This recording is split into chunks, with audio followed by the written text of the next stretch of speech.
Khususnya pada hari ini kita bisa bersama-sama kembali bertemu dan sama-sama kembali untuk bersekutu. Dan kita tahu di dalam minggu ini adalah satu minggu di mana kita bersama-sama dengan orang-orang Kristen di seluruh dunia, kita memperingati khususnya dalam Jumat Agung dan juga Paskah.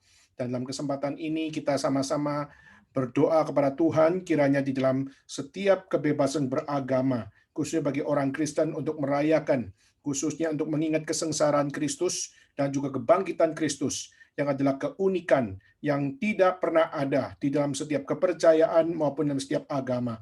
Dan kita melihat inilah yang menjadi satu ucapan syukur bagi setiap orang percaya untuk dapat melihat bagaimana keunikan Kristus, keutamaan Kristus, dan karya keselamatan Kristus adalah karya yang tidak dapat dilakukan oleh setiap orang-orang paling agung di seluruh dunia. Maka inilah menjadi satu hal kemerdekaan, inilah satu kemenangan, dan inilah satu hal proklamasi iman atas Injil Kristus yang menyatakan keselamatan hanya dari nama Yesus Kristus saja. Tentu saja kita melihat dunia tidak menyukai akan hal ini. Kita melihat banyak sekali respon-respon di mana mereka melihat bahwa apa yang menjadi proklamasi Injil dari kekristenan adalah satu proklamasi yang arogan. Karena keselamatan hanya Kristus, maka mereka menganggap bahwa inilah sesuatu yang tidak boleh dibiarkan. Maka itu sebab kita melihat banyak sekali, khususnya dalam minggu-minggu ini, kita melihat bagaimana terjadi insiden-insiden yang tidak memiliki akan moralitas yang benar, karena mereka justru dengan satu hal memakai bom untuk meledakkan diri dan memakai bom untuk meneror akan gereja Tuhan dan juga memakai bom untuk bikin takut orang-orang Kristen dan bikin takut orang-orang Katolik dan bikin takut orang-orang percaya. Dan ini adalah sesuatu yang sangat kejam. Ini sesuatu yang sangat egois. Kenapa, Saudara? Karena demi supaya orang banyak mati, demi supaya keselamatannya diterima oleh Tuhan, maka di sini kita melihat inilah satu tindakan yang kelihatannya adalah sesuatu pengorbanan.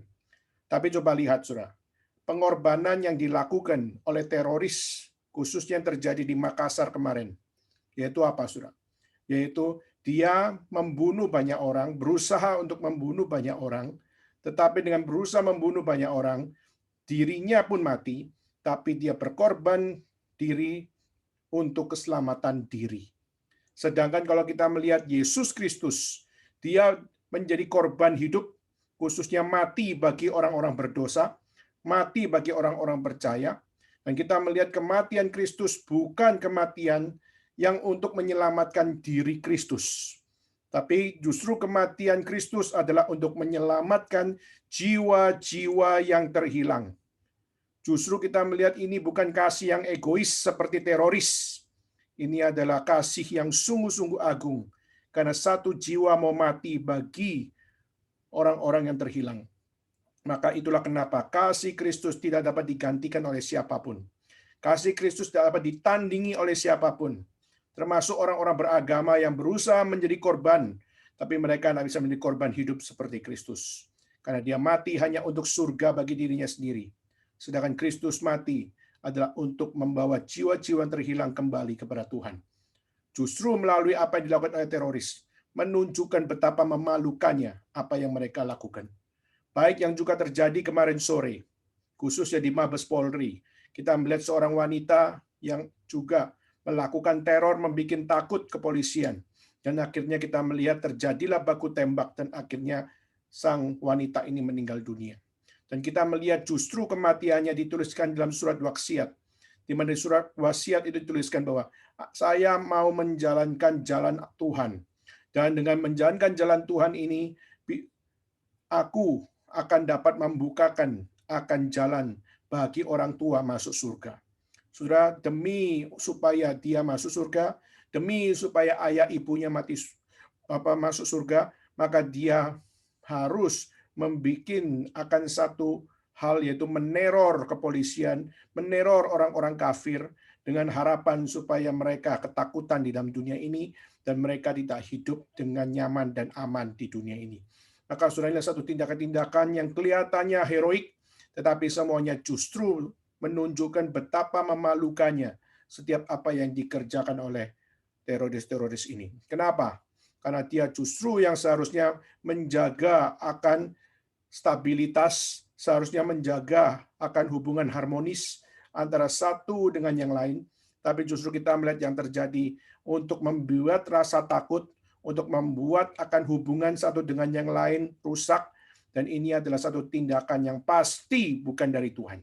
Maka juga kita melihat inilah yang menunjukkan di era khususnya setiap kali mengadakan Paskah, setiap kali mau mengadakan Jumat Agung, kita melihat bagaimana orang-orang tidak menyukai akan Kristus. Sehingga kita juga melihat di tahun lalu, di Surabaya pun, kita juga melihat bagaimana ada satu pasang suami istri yang juga membom dirinya, sehingga ada beberapa orang yang meninggal, satpam yang cacat, dan sebagainya. Kita melihat semuanya ini adalah satu tindakan-tindakan yang sangat tidak bertanggung jawab. Dan kita percaya ini bukan yang Tuhan ajarkan. Ini pasti bukan dari yang Tuhan firmankan. Ini bukan yang dari Tuhan wahyukan. Maka sudah setiap kita perlu banyak berdoa. Supaya apa? Di dalam segala kondisi, iman kita bukan semakin kecil. Justru iman kita harus semakin bertumbuh. Dan iman kita harus semakin kuat. Dan iman kita harus semakin memiliki akan satu standar yang benar.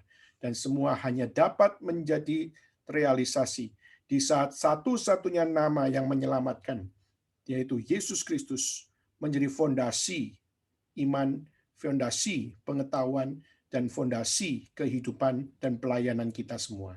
Kiranya Tuhan berbelas kasihan bagi setiap kita semua. Kiranya Tuhan yang terus mengincrease atau menambahkan iman yang ada dalam diri kita semua. Kiranya segala kemuliaan sungguh-sungguh terpancar, yaitu kemuliaan Tuhan di dalam hidup kita semua. Baik, saudara sekalian, mari kita akan masuk di dalam sesi yang ke-6 di dalam eksposisi Kidung Agung, di mana hari ini kita akan membahas dalam pasal 4 sampai pada pasal 5. Hari ini kita akan masuk dalam Kidung Agung pasal 4 ayat 1 sampai pada pasal 5 ayat 1.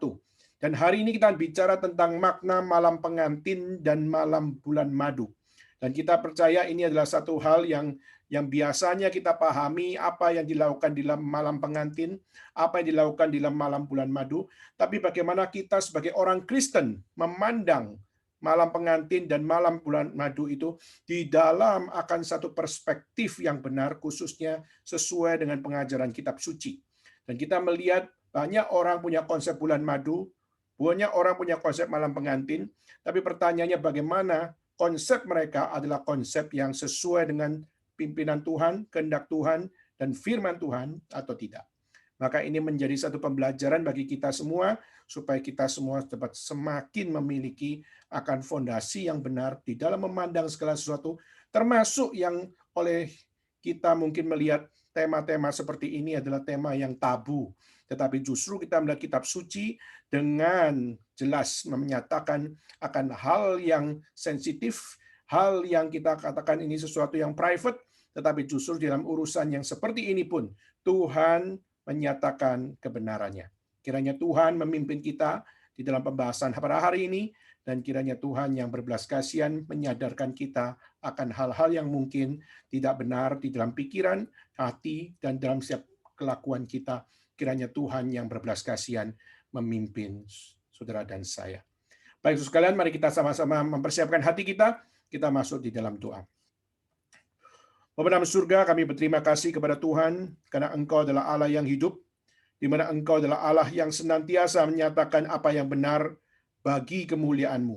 Tolonglah kami ya Tuhan yang jauh dari kebenaran. Tolonglah kami yang seringkali kurang punya ketekunan di dalam kami memahami kebenaran-Mu. Tolonglah kami yang seringkali kami kurang peduli dengan apa yang menjadi kebenaran yang sejati. Seringkali kami hanya memilih untuk menghidupi apa yang kami suka, tapi seringkali kami kurang memiliki akan satu kesadaran untuk bagaimana kami mengisi hidup kami di dalam fondasi yang benar. Tuhan, biarlah Tuhan yang mengampuni kami di saat kami seringkali berusaha untuk menjauhi kebenaran firman Tuhan. Tolong kami ya Tuhan pada malam hari ini, berikan hikmat, bijaksana, dan hati yang takut akan Tuhan kepada hamba-Mu pada malam hari ini. Biarlah hamba-Mu Tuhan berikan kekuatan di dalam menyatakan apa yang sesungguhnya, yang dari Tuhan, untuk Tuhan, bagi kemuliaan nama-Mu. Dan biarlah Tuhan yang memimpin jalannya pemberitaan firman Tuhan pada malam hari ini. Dan biarlah Tuhan, Engkau juga berikan hikmat kepada kami semua, supaya kami dapat mendengar firman-Mu dengan sungguh-sungguh, dan Roh-Mu yang kudus bekerja dalam diri kami masing-masing, untuk menyadarkan apa yang sepatutnya, selayaknya menjadi fondasi kami semua. Inilah doa seru kami ya Tuhan yang kami panjatkan. Di dalam nama Yesus Kristus, kami bersama-sama memulai akan sesi pada malam hari ini. Di dalam nama-Mu kami berdoa. Amin. Baik, saudara sekalian, mari kita bersama-sama akan memulainya. Kita membuka di dalam Kidung Agung pasal yang keempat. Mari kita membuka kitab suci dan kita membaca di dalam Kidung Agung pasal yang keempat. Kidung Agung pasal yang keempat, kita akan membaca dari ayat pertama sampai kepada pasal yang kelima, ayat yang pertama. Nah, setelah menemukan, mari kita baca akan ayat ini bersama-sama. Dimanapun sudah berada, mari kita membaca bersama-sama. Kidung Agung pasal 4 ayat yang pertama, mari kita mulai bersama-sama. Lihatlah, cantik engkau manisku, sungguh cantik engkau. Bagaikan merpati matamu di balik telekungmu, rambutmu bagaikan kawanan kambing yang bergelombang turun dari pegunungan Gilead. Gigimu bagaikan kawanan domba yang baru saja dicukur, yang keluar dari tempat pembasuhan, yang beranak kembar semuanya, yang tak beranak tak ada. Bagaikan seutas pita kirmisi bibirmu, dan elok mulutmu. Bagaikan belahan buah delima pelipismu, di balik telukungmu. Lehermu seperti menara Daud, dibangun untuk menyimpan senjata. 1000 perisai tergantung padanya, dan gada pada para pahlawan semuanya. Seperti 2 anak rusa buah dadamu, seperti anak kembar kijang yang tengah makan rumput di tengah-tengah bunga bakung. Sebelum angin senja berembus dan bayang-bayang menghilang, aku ingin pergi ke Gunung Mur dan ke Bukit Kemenyan. Engkau cantik sekali manisku, tidak ada cacat celah padamu. Turunlah kepadaku dari Gunung Libanon pengantinku. Datanglah kepadaku dari Gunung Libanon, turunlah dari puncak Amana, dari puncak Senir dan Hermon, dari liang-liang singa, dari pegunungan tempat macan tutul. Engkau mendebarkan hatiku, Dinda, pengantinku. Engkau mendebarkan hati dengan satu kecapan mata, dengan seuntai kalung dari perhiasan lehermu. Betapa nikmat kasihmu, Dinda, pengantinku, jauh lebih nikmat cintamu daripada anggur. Dan lebih harum bau minyakmu daripada segala macam rempah. Bibirmu meneteskan madu murni, pengantinku. Madu dan susu ada di bawah lidahmu, dan bau pakaianmu seperti bau gunung Libanon. Dinda, pengantinku, kebun tertutup engkau, kebun tertutup dan mata air termeterai. Tunas-tunasmu merupakan kebun pohon-pohon delima, dan buah-buahnya yang lesat, bunga pacar dan narwastu. Narwastu dan kunyit, tebu dan kayu nanis, dan segala macam pohon kemenyan, mur dan gaharu, berserta berbagai rempah yang terpilih. Oh, mata air di kebun, sumber air hidup yang mengalir dari gunung Libanon. Bangunlah, hai angin utara, dan marilah, hai angin selatan. Bertiuplah dalam kebunku, supaya semerbaklah bau rempah-rempahnya. Semoga kekasihku datang ke kebunnya, dan makan buah-buahnya yang lesat. Sekian pembacaan firman Tuhan pada hari ini. Sudah pembahasan hari ini sekali lagi kita melihat bahwa Kidung Agung harus dimengerti di dalam konteks, yaitu apa? Di dalam setiap apa yang dikatakan, setiap apa yang menjadi vocabulary yang ada, maupun di dalam setiap kata-kata yang mungkin kita bisa baca bernuansa sensual, atau juga kita melihat kata-kata yang begitu mungkin di dalam masyarakat kita adalah sesuatu yang vulgar dan sebagainya. Tapi sekali lagi kita harus mengerti dalam konteks hal ini, bahwa Alkitab berbicara tentang sesuatu yang menembusi segala bidang. Di mana firman Tuhan relevan, bukan cuma dalam area publik, tetapi dalam area yang paling private pun. Kita melihat relevansi firman Tuhan adalah sesuatu relevansi yang masuk di dalam setiap kondisi. Maka waktu kita melihat apa yang tadi kita baca, itu bukanlah sesuatu yang tabu yang harus kita hindari. Kita sekali lagi melihat bagaimana banyak orang-orang, khususnya di dalam bapak-bapak gereja, sebagian dari mereka menganggap bahwa inilah kitab yang terlalu bahaya. Kenapa? Karena kitab ini adalah satu kitab yang sangat bernuansa sensual. Sehingga ini menjadi sesuatu yang dianggap oleh mereka bahwa ini adalah satu hal yang kita tidak bisa baca di dalam akan pengertian bagaimana kita menjalani hidup sebagai orang-orang yang menikah, maupun orang-orang berpacaran, maupun orang-orang yang berhadapan dengan seksualitas dan sebagainya. Maka sekali lagi kita melihat Bapak-bapak gereja, khususnya kita melihat banyak dari mereka berusaha untuk menafsirkan kitab suci, tetapi penafsiran mereka adalah menafsirkan hubungan Kristus dengan jemaatnya. Tetapi kita melihat justru di dalam era pembacaan akan kitab suci ini, kita tidak bisa hanya membaca bagian ini hanya di dalam relasi Kristus dengan jemaatnya. Tapi kita juga melihat bagaimana teladan Kristus, teladan firman Allah yang dinyatakan melalui Salomo, yang juga mengajarkan kepada kita bagaimana kita memandang akan seksualitas, bagaimana kita memandang pernikahan, bagaimana kita memandang akan apa yang namanya satu kehidupan antara laki-laki dengan perempuan, dan kita melihat bagaimana kita memahami akan segala sesuatu, termasuk yang paling sensitif, termasuk yang paling private.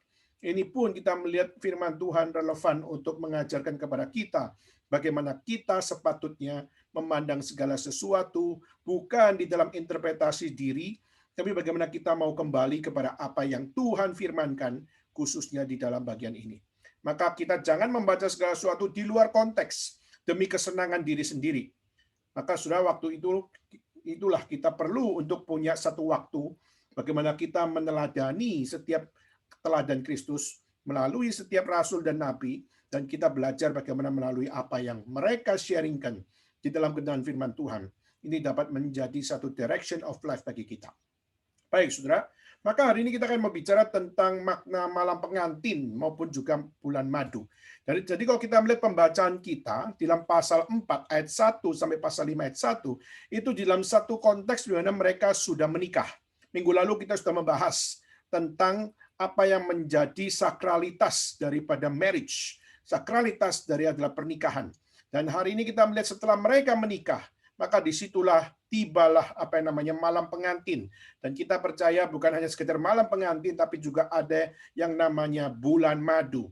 Nah, saudara, mungkin kita melihat honeymoon, kita melihat kata bulan madu, kita sudah tahu tentang hal tersebut. Tetapi pertanyaannya adalah apa arti bulan madu, saudara? Apa arti akan satu hal di mana kita memasuki satu masa di dalam malam pengantin dan sebagainya.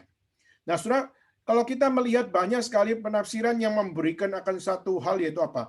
Yaitu adalah bulan madu adalah satu masa di mana kita mengekspresikan cinta kasih, di mana kita dengan secara fokus kita menyatakan akan apa yang kita miliki, yaitu apa? Yaitu cinta. Dan kita miliki cinta itu berdua, dan kita bersama-sama mengekspresikannya, dan semangat untuk mengekspresikannya itu dituangkan di dalam seksualitas. Maka itulah kenapa kalau kita melihat malam pengantin dan juga bulan madu, kalau secara general speaking kita akan berkata bahwa apa? Bagaimana dalam bulan madu dan dalam malam pengantin, pastilah bahwa suami istri, mempelai pria dan mempelai wanita, mereka melakukan hubungan seksual. Bagaimana mereka melakukan akan satu hubungan intim. Dan dalam melakukan hubungan intim itu bukan sesuatu yang tabu, bukan sesuatu yang melanggar perintah Tuhan. Kenapa? Karena di dalam pernikahan saja kita melihat bagaimana seksualitas diberikan akses untuk merdeka. Jadi istilahnya di dalam pernikahan saja waktunya bagi suami istri melakukan hubungan seksualitas. Maka di luar pernikahan itu adalah sesuatu yang Tuhan benci. Di luar pernikahan itulah sesuatu yang Tuhan murka. Maka itulah kenapa Tuhan very strict untuk menyatakan bahwa apa? Bahwa perzinahan akan menjadi satu nuansa di saat pernikahan sudah tidak dijunjung tinggi di dalam kesakralannya, di mana satu dengan yang lain sudah berani melakukan apa yang namanya hubungan intim sebelum menikah. Dan itu adalah murka Allah. Maka saudara, itu menjadi satu hal di mana waktu suami istri menikah, berjanji di hadapan Allah, dan waktu mereka berjanji di hadapan Allah, maka disitulah kita melihat pernikahan menjadi waktu bagi suami istri tersebut dapat melakukan akan hubungan seksualitas melakukan akan hubungan intim di malam pengantin maupun dalam bulan madu mereka dengan satu kebebasan. Kenapa? Karena itulah waktu bagi mereka untuk dapat melakukan seksualitas. Maka hal tersebut adalah memiliki konteks. Maka kita bukan bicara tentang free sex, kita bukan bicara tentang bermain seksualitas, tetapi justru kita membicarakan ini dalam konteks yaitu setelah mereka menikah. Maka dalam pernikahan, setelah mereka menikah, maka malam pengantin dan malam bulan madu menjadi akan satu hari-hari mereka. Nah, tapi pertanyaannya adalah bagaimana kita memahami budaya bulan madu, Saudara? Apakah kitab suci mengajarkan tentang bulan madu? Istilah bulan madu apakah juga dibicarakan di dalam kitab suci? Saudara, kalau kita melihat, memang kita melihat kata bulan madu tidak muncul di situ, tapi justru kita melihat bagaimana di dalam konteks budaya waktu itu, kita melihat bagaimana bulan madu adalah satu budaya yang sudah menjadi hal yang sangat common di dalam waktu tersebut. Nah, khususnya kita melihat salah satu budaya yang memulai adalah kita melihat konteks Babilonia. Jadi, kalau kita melihat konteks Babilonia, mereka punya konsep bahwa bulan madu itu adalah satu bulan di mana pasangan suami istri tersebut diberikan akan satu minuman khusus. Dan salah satu yang terutama di sini adalah laki-laki, Saudara. Kenapa? Karena minuman ini diberikan untuk kepada laki-laki adalah untuk supaya bisa meningkatkan kejantanan maupun meningkatkan kesuburan dari pasangan tersebut. Jadi ini kalau kita melihat di dalam dunia medis, memang madu memiliki kandungan air, karbohidrat, vitamin B, vitamin C, dan kandungan mineral. Nah, maka di sini kita melihat di dalam dunia medis pun madu memiliki sesuatu yang baik. Dan itulah kenapa kalau kita melihat di dalam konteks Babilonia, bulan madu adalah satu hal di mana satu dengan yang lain saling menyuburkan diri. Satu sama yang lain saling meningkatkan kejantanan mereka dan meningkatkan akan kesuburan pasangan satu dengan yang lain. Nah, ini menjadi sesuatu yang menjadi budaya di dalam konteks waktu itu, Saudara. Nah, bagi laki-laki untuk meningkatkan kejantanan dan kesuburan pasangan, bagi wanita adalah apa? Yaitu adalah untuk obat kecantikan. Kalau kita melihat di dalam zaman itu, mereka supaya badan mereka fit, maka mereka perlu untuk memiliki akan satu suplemen, dan kita melihat obat kecantikan karena di dalam madu itu banyak kandungan, baik kandungan magnesium, kandungan potasium, kandungan kalsium, yang dapat membantu regenerasi kulit mereka yang rusak bisa menjadi kulit yang baik.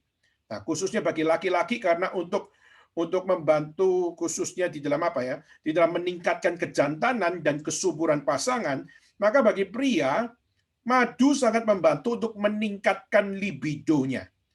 Membantu untuk meningkatkan vitalitas pria tersebut karena dengan madu dapat meningkatkan produksi testosteronnya sehingga bisa meningkatkan libido dan meningkatkan gairah seksual, khususnya dalam melakukan hubungan seksual dengan pasangannya.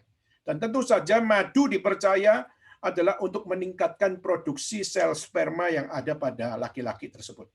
Nah, Saudara, ini adalah sesuatu yang kita bisa lihat di dalam konteks budaya Babilonian, bagaimana budaya mereka adalah pada saat pasangan suami istri tersebut mereka bisa memasuki di dalam pernikahan, maka mereka banyak menerima akan hadiah.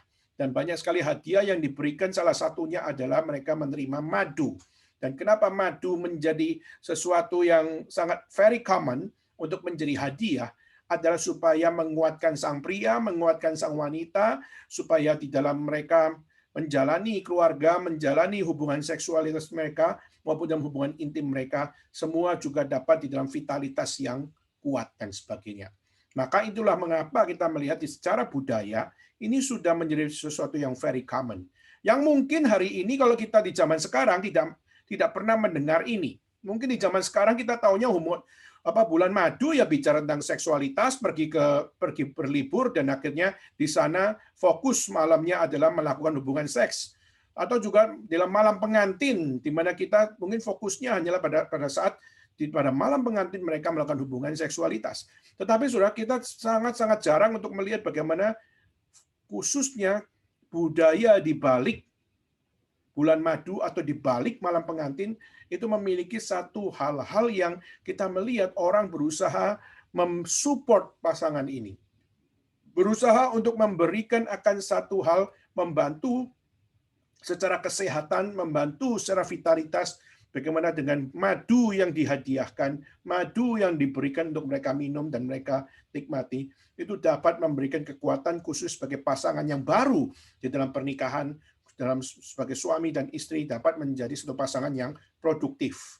Maka saudara, ini adalah sesuatu yang kita melihat secara budaya, ini menjadi sesuatu yang mendasari, khususnya dalam malam pengantin maupun juga di dalam akan malam bulan madu.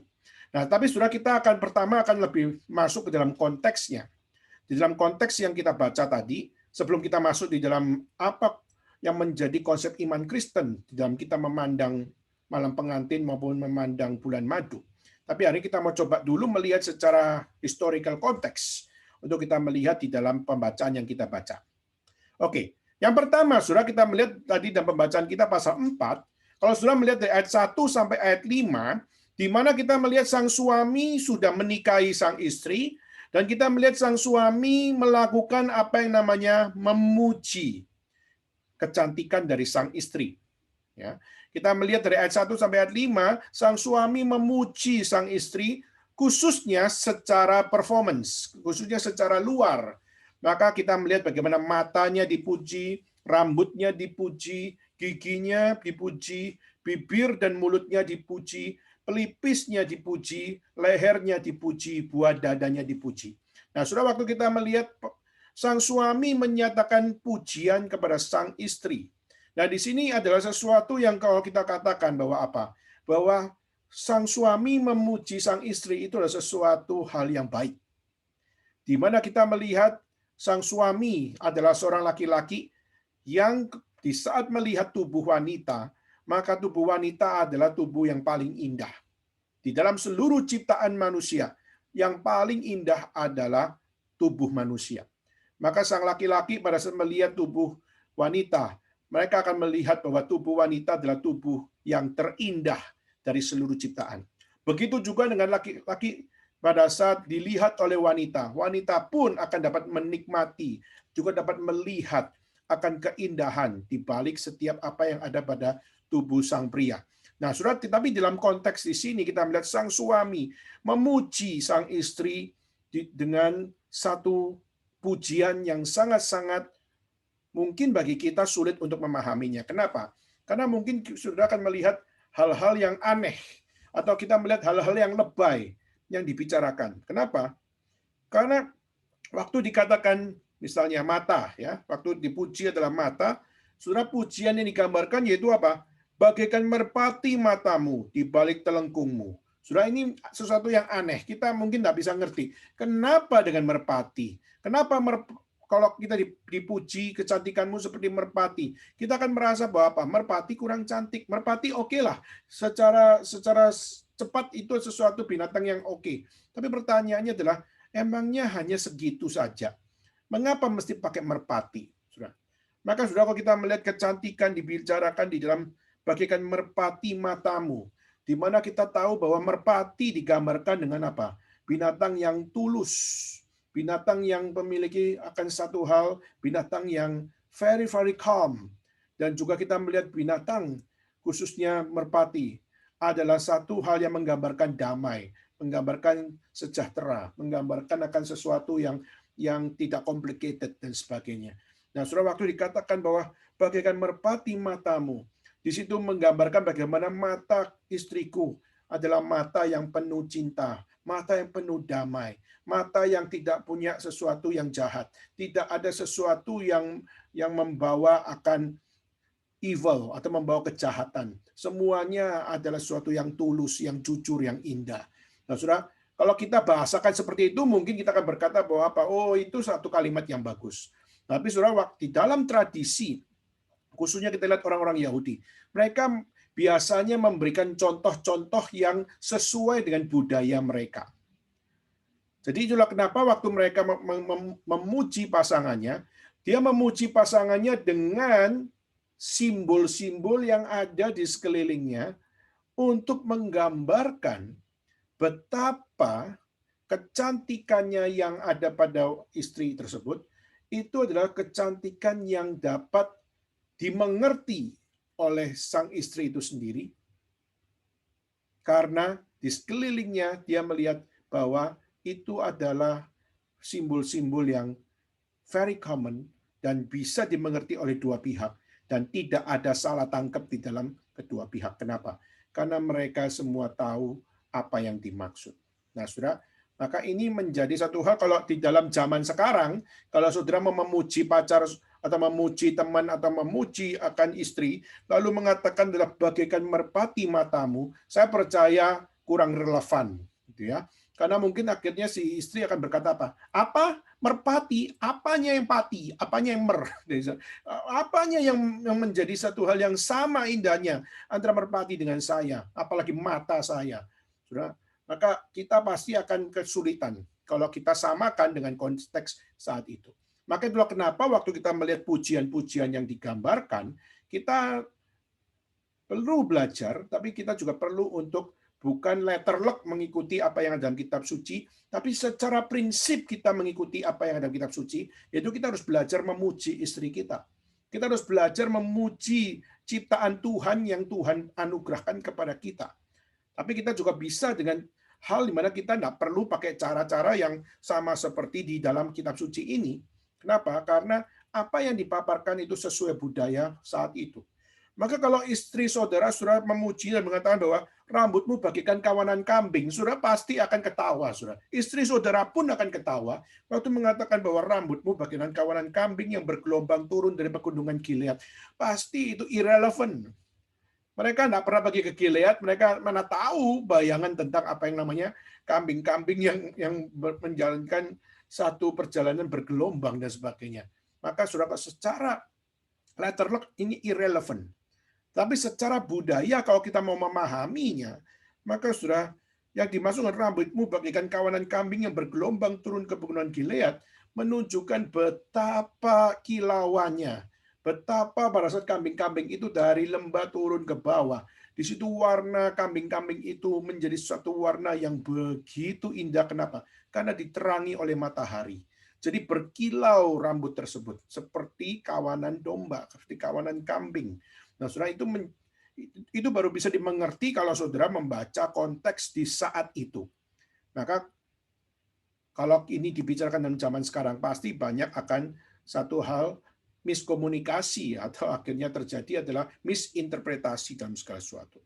Apalagi juga dikatakan bahwa gigimu bagaikan kawanan domba yang baru saja dicukur. Saudara, kalau kita ngomong sama istri kita akan mengatakan ini nggak serius banget lu pakai contohnya. Contohnya irrelevant sama sekali dengan abad 21. Tapi kita melihat kawanan domba yang baru dicukur. Waktu kita melihat domba itu mereka punya bulu belum tentu, meskipun kita tahu domba itu warnanya putih. Tapi waktu kita melihat domba-domba di zaman itu nggak pernah mandi, saudara. Maka kita melihat bahwa domba-domba meskipun kita tahunya domba warnanya putih, tapi mereka tidak pernah mandi. Maka di situ kita tahu bahwa warna putih tidak gampang bersih, saudara. Apalagi kalau kita bilang nggak pernah mandi, maka putih tidak akan pernah bisa seputih-putih. Maka pasti akan bercampur dengan debu, pasti bercampur dengan tanah, dan kita melihat domba khususnya tidak pernah mandi, maka di situ kita percaya bahwa domba akan menjadi warna putih yang kusam, warna putih yang kecoklat-coklatan. Nah, tetapi waktu akhirnya mereka sudah dicukur, maka waktu mereka dicukur, disitulah kita melihat badannya, kita melihat akan warna putih yang jauh lebih putih daripada bulu-bulunya yang sudah bercampur dengan tanah, yang sudah bercampur dengan debu dan sebagainya. Jadi sudah, maka gambaran gigimu bagaikan kawanan domba yang baru saja dicukur, itu kita bisa gambarkan bahwa gigimu itu putih. Jadi bukan gigi yang apa namanya bercampur dengan debu, bercampur dengan tanah seperti bulu-bulu domba tersebut, tidak. Tapi waktu bulu-bulu itu dicukur, maka di situ kita melihat tubuh daripada kambing domba itu mengeluarkan akan satu warna yang putih yang lebih terang daripada bulu-bulu tersebut. Nah, saudara, ini adalah satu gambaran yang harus kita baca secara historical background. Maupun juga kita melihat bagaimana bagaikan seutas pita kirmisi bibirmu dan elok mulutmu. Nah, saudara, seperti seutas pita kirmisi bibir. Di sini berarti apa? Kirmisi itu merahnya luar biasa. Dan seperti seutas kirmisi, berarti betul-betul warna merah itu menjadi warna bibir yang begitu indah, yang begitu cantik. Maka itulah kenapa kita melihat sampai hari ini kalau kita katakan lipstick yang paling sensual warnanya apa? Saudara, kalau tanya kepada setiap orang-orang khususnya yang berada di dalam permake-upan, pasti saudara yang dikatakan warna yang paling baik, warna yang paling terang, warna yang paling sensual, itu adalah warna merah. Dan itulah menjadi satu hal bagaimana dikatakan bagaikan pita permisi bibirmu dan elok mulutmu, di mana kita gambarkan bagaimana istri dari Salomo ini, mulutnya memiliki akan satu hal, bibir yang berwarna merah seperti kirmisi, yaitu adalah bibir yang sensual dan juga bibir yang memiliki daya tarik. Ya. Dan juga dikatakan apa? Seperti belahan buah delima pelipismu di balik telengkungmu. Itu pelipis, sudah. Pelipis digambarkan dengan satu hal seperti buah delima, yaitu memiliki akan satu hal bagaimana segar luar biasa. Pelipis yang penuh dengan kesegaran. Warnanya kemerah-merahan. Dan itu adalah satu hal yang menunjukkan sesuatu yang very, very cute dan sebagainya. Dan bahkan kita lihat lagi lehermu. Wah, saudara, leher wanita. Biasanya kita memuji leher wanita begitu halusnya, begitu licinnya, dan sebagainya. Tapi kalau kita melihat ayat 4 dikatakan, lehermu seperti menara Daud. Kita mungkin akan berkata, what the hell is that? Gitu, apa ini? Menara Daud. Bagaimana mungkin memuji lehernya wanita dengan seperti menara Daud? Saudara, kita rasa bahwa ini orang tidak memiliki romantisnya sama sekali. Simbolisme yang dipakai itu sangat-sangat kaku dan sangat-sangat tidak tepat, saya katakan. Tapi sudah waktu kita melihat kata lehermu seperti menara Daud yang dibangun untuk menyimpan senjata, yang kita mungkin nggak bisa ngerti sekarang, tapi kalau kita melihat di zaman itu, menara Daud adalah satu menara yang tidak gampang dipatahkan, dan menggambarkan leher wanita itu adalah leher yang sehat. Leher tersebut adalah leher yang betul-betul bukan leher orang lemah, tapi lehernya adalah leher orang kuat, yang tidak gampang untuk apa-apa lemah, apa-apa menyerah. Tapi lehernya digambarkan dengan begitu kuatnya, digambarkan dengan begitu tegarnya, maka inilah satu pujian yang menunjukkan betapa mandirinya wanita ini. Saudara harus lihat, konteksnya adalah perempuan Sunem ini adalah perempuan yang mandiri. Kita melihat perempuan Sunem yang adalah istri dari Salomo adalah perempuan yang berasal dari desa, yang kerjanya di kebun anggur, dan dia sampai tubuhnya kebakar, kulitnya terbakar jadi hitam. Meskipun dia cantik, tapi kulitnya kebakar jadi hitam, dan dia mandiri dalam hidupnya. Dan kita menunjukkan ini adalah pujian dari Salomo bahwa apa? Lehermu seperti menara Daud yang menyimpan begitu banyak apa yang namanya satu hal, itu menyimpan banyak senjata. Ini adalah sesuatu yang memberikan akan satu pujian, yaitu apa? Ini adalah perempuan yang mandiri, ini adalah perempuan yang kuat, ini adalah perempuan yang tidak main-main. Perempuan ini punya akan apa yang namanya satu prioritas, punya apa yang namanya integritas, punya yang namanya satu hal prinsip dan sebagainya. Jadi kita melihat pujian-pujian yang digambarkan oleh Salomo adalah satu pujian yang sangat-sangat berbudaya di zaman itu, dan juga sangat-sangat down to earth di zaman itu, meskipun kita sulit baca sekarang di dalam konteks abad 21, tapi kalau kita membaca dalam secara historical konteks, what a beautiful symbol yang dipakai oleh Salomo untuk memuji pasangannya. Apalagi kita juga melihat bagaimana seperti dua anak rusa buah dadamu, saudara. Nah, saudara, kata buah dada mungkin menjadi sesuatu yang tabu, tapi saudara, kembali kita mengatakan bahwa apa? Hari ini kita membicarakan ini adalah karena di dalam konteks bagaimana Salomo dan istrinya sudah menikah. dan sekarang berada di dalam malam pengantin, atau kita mungkin bisa melihat dalam waktu yang lebih panjang adalah ini adalah bulan madu mereka, memulai bulan madu mereka. Nah, pujian-pujian yang bersifat sensual ini adalah satu pujian yang very private.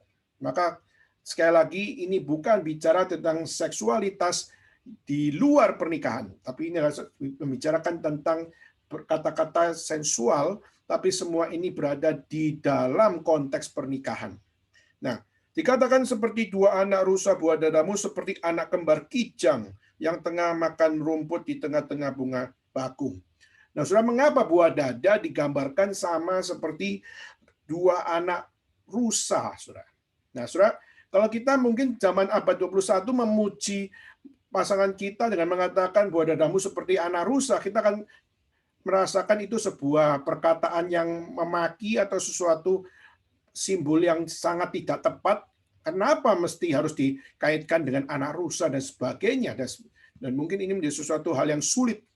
Tapi saudara, kenapa Salomo memakai contoh ini? Karena anak rusa waktu dia baru lahir, dan usia dia waktu baru lahir dan tumbuh besar. Nah, saudara, anak rusa punya badan, anak rusa punya tubuh, itu waktu baru lahir itu sangat-sangat halus. Jadi anak rusa itu punya tubuh sangat halus. Kalau rusa yang kalau sudah dewasa, itu pasti kalau kita pegang akan tubuhnya, itu sudah agak kasar. Tapi anak rusa waktu dia baru lahir dan dia baru bertumbuh menjadi dewasa, di dalam proses menuju pada dewasa itu anak rusa punya tubuh itu very very soft.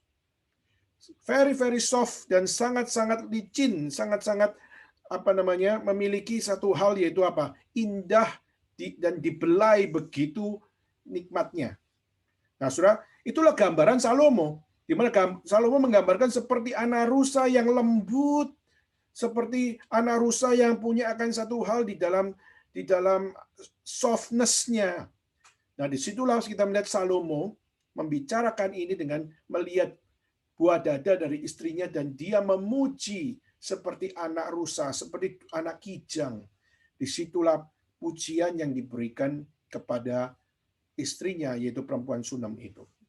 Nah, saudara, sekali lagi, saudara, mungkin di zaman sekarang kita sulit memahami itu, tetapi waktu kita mengkaitkan dengan budaya yang ada pada zaman itu, maka kata-kata yang dipakai oleh Salomo adalah kata-kata yang sangat-sangat memberikan satu message yang gampang sekali dimengerti oleh pasangannya.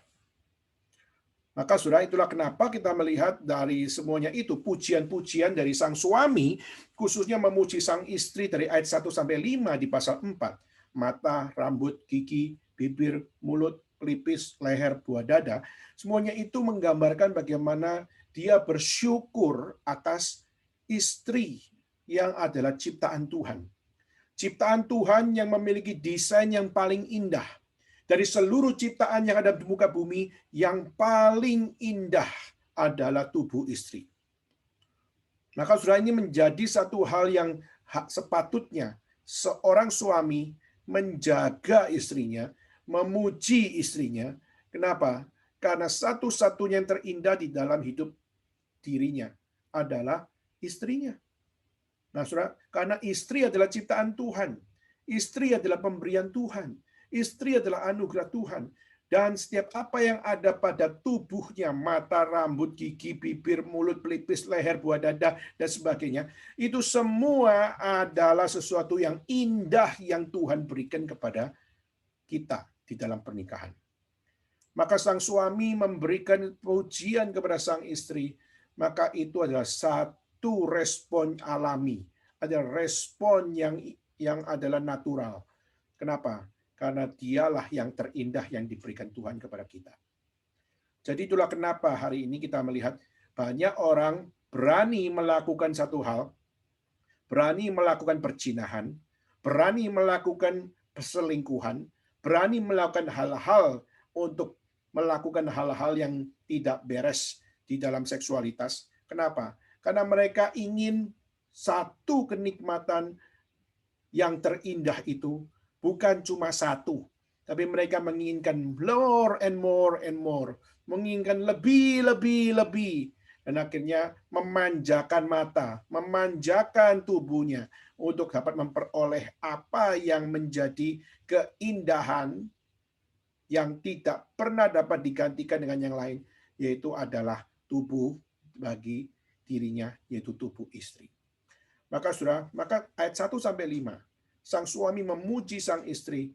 Ini adalah satu hal respon atas ciptaan Tuhan yang terbaik yang diberikan. Maka waktu saudara menikah, ketahuilah saudara, istri kita adalah yang paling indah yang Tuhan berikan kepada kita. Tuhan menganugerahkan seksualitas kepada kita, memberikan akan satu hal di mana kita dapat belajar menikmati pernikahan di dalam Tuhan. Nah, saudara, inilah sesuatu yang kita harus baca, bukan sesuatu yang tabu, tapi sesuatu yang full of grace yang Tuhan hadiahkan kepada kita. Saudara, tentu saja pujian-pujian inilah sesuatu yang mungkin perempuan hari ini kalau mendengar pujian sudah tidak terlalu tertarik. Seringkali mungkin banyak perempuan yang mengatakan bahwa wah itu mah gombal. Itu adalah sesuatu kata-kata nonsens, kata-kata yang licik atau kata-kata yang manis, tetapi dibaliknya mengingini sesuatu cuma seks dan sebagainya. Tapi saudara, kalau kita mau kembali kepada kata-kata Salomo, kata-kata Salomo waktu dia menyatakan, yaitu apa? Memuji sang istri sebagai anugerah Tuhan, sebagai apa yang menjadi satu hal di mana ini adalah karunia Tuhan yang diberikan kepada sang suami dalam pernikahan. Maka ini yang secara alami juga ada pada setiap suami di seluruh dunia. Seluruh suami seluruh dunia, khususnya suami yang percaya kepada Tuhan, yang sungguh-sungguh memahami segala sesuatu adalah anugerah Tuhan, mereka pasti akan punya respon yang sama. Di saat sang suami melihat tubuh istri, waktu melihat kecantikan istri, waktu melihat apa yang menjadi hal yang sang suami tidak pernah lihat, tetapi pada saat melihatnya untuk pertama kali, maka itu adalah satu hal keindahan yang sangat-sangat indah, di mana sang suami pasti akan bersyukur kepada Tuhan. Kenapa? Karena itu adalah hadiah Tuhan buat kita, adalah anugerah Tuhan buat kita, yaitu pernikahan, yaitu di dalam seksualitas dan sebagainya. Maka saudara, adalah baik, khususnya saudara sebagai wanita yang hari ini mengikuti, adalah baik jika saudara bisa mendengar pujian dari sang suami. Jangan terlalu cepat mengatakan gombal. Jangan terlalu cepat mengatakan tidak ada message-nya, itu nonsense atau tidak ada artinya. Saudara, janganlah terlalu early judgment terhadap semua itu. Kenapa? Karena respon seperti itu adalah respon yang sebenarnya kita bisa katakan natural sebagai ciptaan yang dicipta menurut gambar dan rupa Tuhan. Dan tentu saja, saudara, banyak hal yang bisa membawa kekhawatiran bagi sang istri. Kenapa? Kadang-kadang kita melihat seksualitas adalah sesuatu yang dijaga betul oleh sang perempuan. Seksualitas adalah sesuatu yang dijaga betul oleh khususnya istri ini. Dan keperawanan menjadi sesuatu yang terus dijaga oleh istri ini. Maka dia pasti tidak mau salah dapat suami. Dia pasti tidak mau salah dapatkan pasangan hidup. Saudara, kalau kita melihat banyak sekali yang bercerai atau banyak sekali yang pisah dengan suami, banyak dari mereka menyesal, dan di dalam penyesalan mereka seringkali yang mereka sesalkan yaitu apa? Kenapa aku harus bersama dengan dia? Kenapa aku harus sudah melewati hidup romantis bersama dengan dia, melewati hubungan intim bersama dengan dia dan sebagainya? Maka banyak penyesalan-penyesalan. Nah, saudara, kalau kita seringkali mengalami penyesalan tersebut, penyesalan dulu sesuatu yang sebenarnya bersifat neraka. Yaitu apa? Kita sudah tahu ini benar, tapi akhirnya kita berada di dalam kesalahan.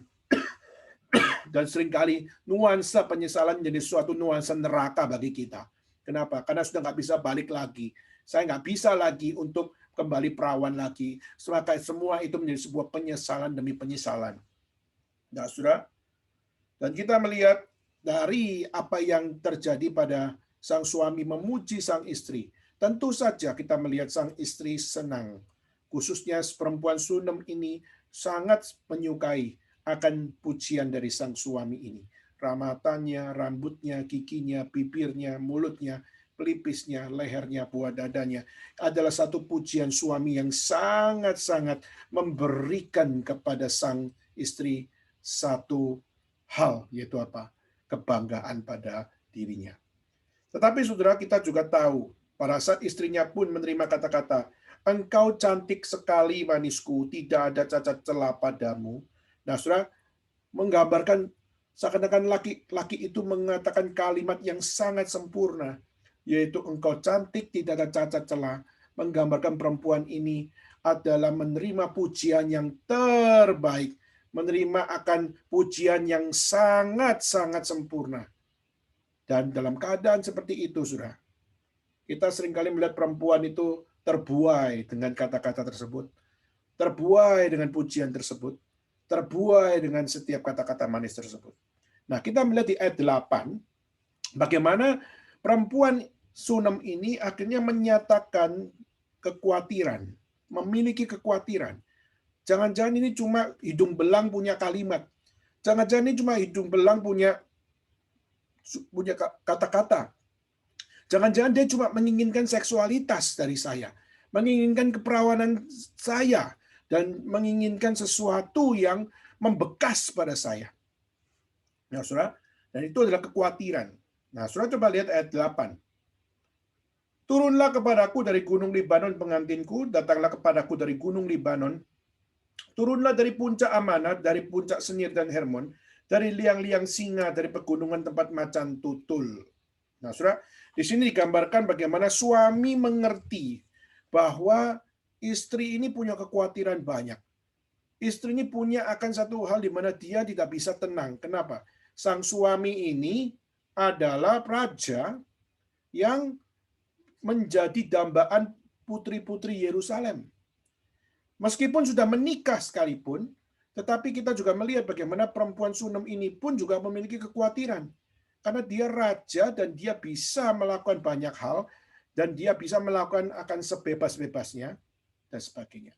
Nah, sudah memang singkat ceritanya kita akan melihat bahwa siapa namanya Salomo akhirnya menjadi seorang raja yang punya ribuan istri, ya, memiliki gundik yang juga banyak, dan juga memiliki akan apa yang namanya satu darah-darah yang tidak terhitung jumlahnya.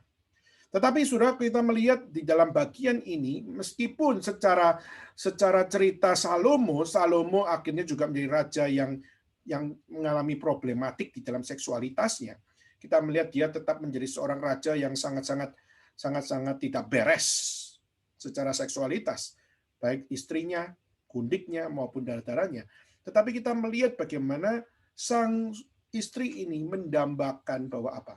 Mendambakan bahwa suaminya, yaitu Raja Salomo ini, dia adalah pria satu-satunya. Nah, saudara, dan sang suami digambarkan bahwa saya mengerti kekhawatiranmu, maka turunlah kepadaku. Jangan takut, turunlah. Jangan engkau seperti berada di liang-liang singa.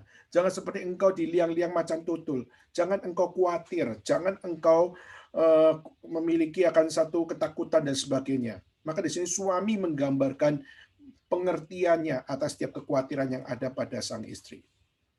Lalu kita lihat juga setelah itu dari ayat 8 di situ kita melihat ayat 9 sampai ayat yang ke-12 kita melihat bagaimana suami kembali memuji. Tetapi yang dipuji apa, saudara? Yang dipuji lebih sensitif lagi. Kalau yang tadi adalah mata, rambut, gigi, bibir, mulut, pelipis, leher, buah dada, itu menjadi satu pujian secara performance, secara luar kita melihat ya, secara luar kecantikan dari sang istri.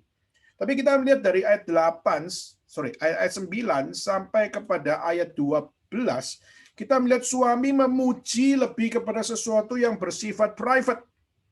Yang bersifat private itu apa? Yang bersifat private yaitu adalah bicara tentang satu hal, yaitu apa yang menjadi kegadisan sang istri.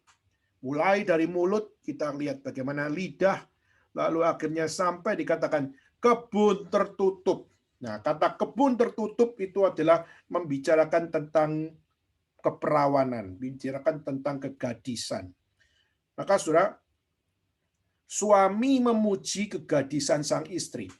Nah, saudara, ini menjadi sesuatu yang di dalam zaman tersebut, yaitu apa? Keperawanan adalah sesuatu yang menjadi hal yang harus ada. Jadi waktu kita melihat jika perempuan menikah, seorang gadis menikah, tapi dalam pernikahan itu tidak perawan, maka di situ bisa perempuan ini dihukum mati. Kenapa? Karena melakukan satu perbuatan zina.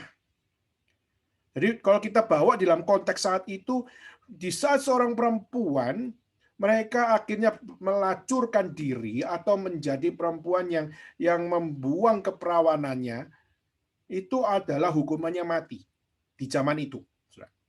Maka itulah kenapa kita melihat seperti perempuan pelacur-pelacur, mereka adalah orang-orang yang kalau ketahuan maka mereka akan memperoleh hukuman, yaitu dirajam batu.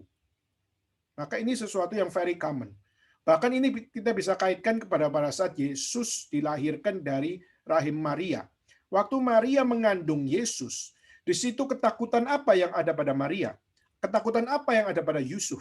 Adalah karena kalau mereka bertunangan dan belum menikah, tapi baru bertunangan, tetapi justru Maria hamil. Maka kalau Maria hamil, maka yang diperlakukan adalah apa? Yaitu sang, khususnya suami, calon suami tepatnya, dan calon istri yang dituduhkan ini akan dihukum mati, saudara. Maka itulah kenapa kita melihat Yusuf akhirnya punya satu pikiran, yaitu apa? Lebih baik aku sebelum menikah, meskipun aku sudah bertunangan sama Maria, tapi lebih baik aku putuskan hubungannya, sehingga waktu dia mengandung, itu bukan salahku. Itu bukan menjadi tanggungan aku. Nah, sudah kita melihat Yusuf pun tidak mau mati gara-gara itu.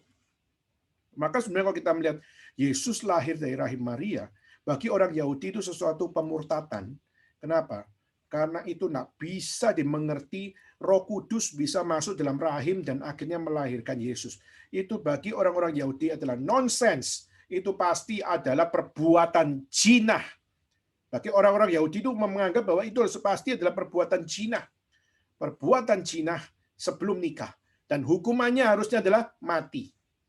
Nah, saudara, maka ini adalah hal yang sangat-sangat penting, khususnya di dalam budaya Yahudi waktu itu.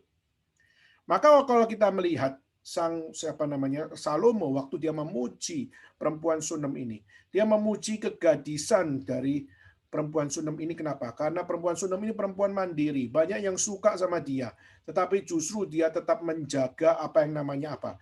Dia tetap menjaga apa namanya kegadisan.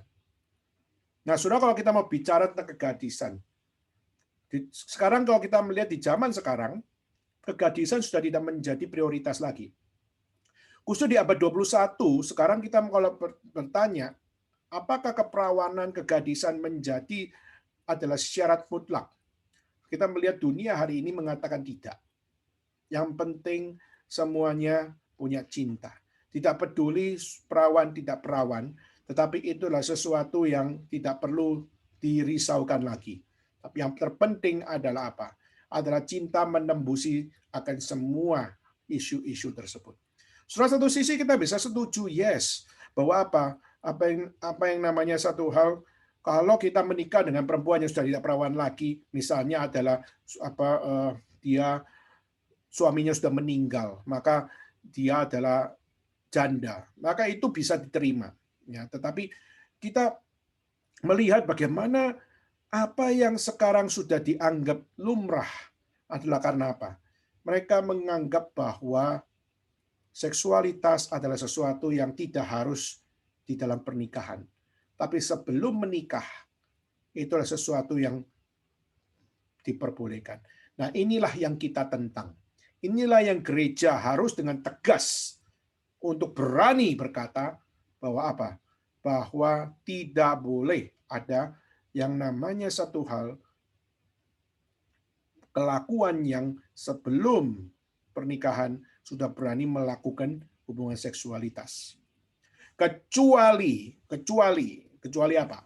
Kecuali satu pasangan tersebut atau salah satu dari pasangan tersebut di mana dia pernah melakukan, tetapi dia bertobat dan dia mengaku dan dia berkata bahwa saya sudah pernah jatuh. Maka di saat sang suami rela untuk memberikan dirinya, itu adalah sesuatu yang sangat-sangat penuh full of love untuk mau menerima. Jadi saudara, kita gereja sangat memberikan didikan kepada anak-anak muda khususnya, yaitu apa? Jagalah seksualitas sesuai dengan tempatnya, jagalah keperawanan tepat pada tempatnya, dan jangan sekali-sekali berkompromi di dalam menjaga semuanya itu. Tapi kita pun bisa mengatakan bahwa Tuhan membuka ampun, Tuhan membuka cinta kasih kepada mereka yang pernah jatuh dalam dosa, tapi dia bertobat. Maka pada saat dia sudah bertobat, maka di saat menikah sekalipun, harus untuk punya satu pengakuan. Harus punya satu pengakuan, yaitu apa? Yaitu apakah saya sudah memberikan yang terbaik kepada sang suami, memberikan yang terbaik pada sang istri di dalam apa yang benar atau tidak. Maka saudara, pernah satu kali terjadi di jemaat kami. Ya, saya nggak katakan jemaat kota mana, saya juga nggak katakan siapa. Tapi pada saat di dalam jemaat kami, ada satu pasangan yang menikah. Salah satunya adalah jemaat kami. Dan waktu menikah, dan menikah di Indonesia. Dan waktu 1 hari sebelum menikah, akhirnya dia punya mantan pacar. Dan mantan pacar itu akhirnya mengkontak dan mengatakan, perempuan itu pernah tidur dengan saya. Perempuan itu pernah bersama-sama dengan saya. Saya pernah untuk meniduri dia. Saya pernah melakukan hubungan seks dengan dia. Dan waktu mengatakan seperti itu, saudara, kalimat itu adalah kalimat yang sangat-sangat memukul sang suami dan sang istri. Memukul sang suami kenapa? Karena saya 1 hari lagi akan menikah dengan istri. Nah, sekarang saya dibukakan dengan satu informasi bahwa istri ini pernah dengan laki-laki lain.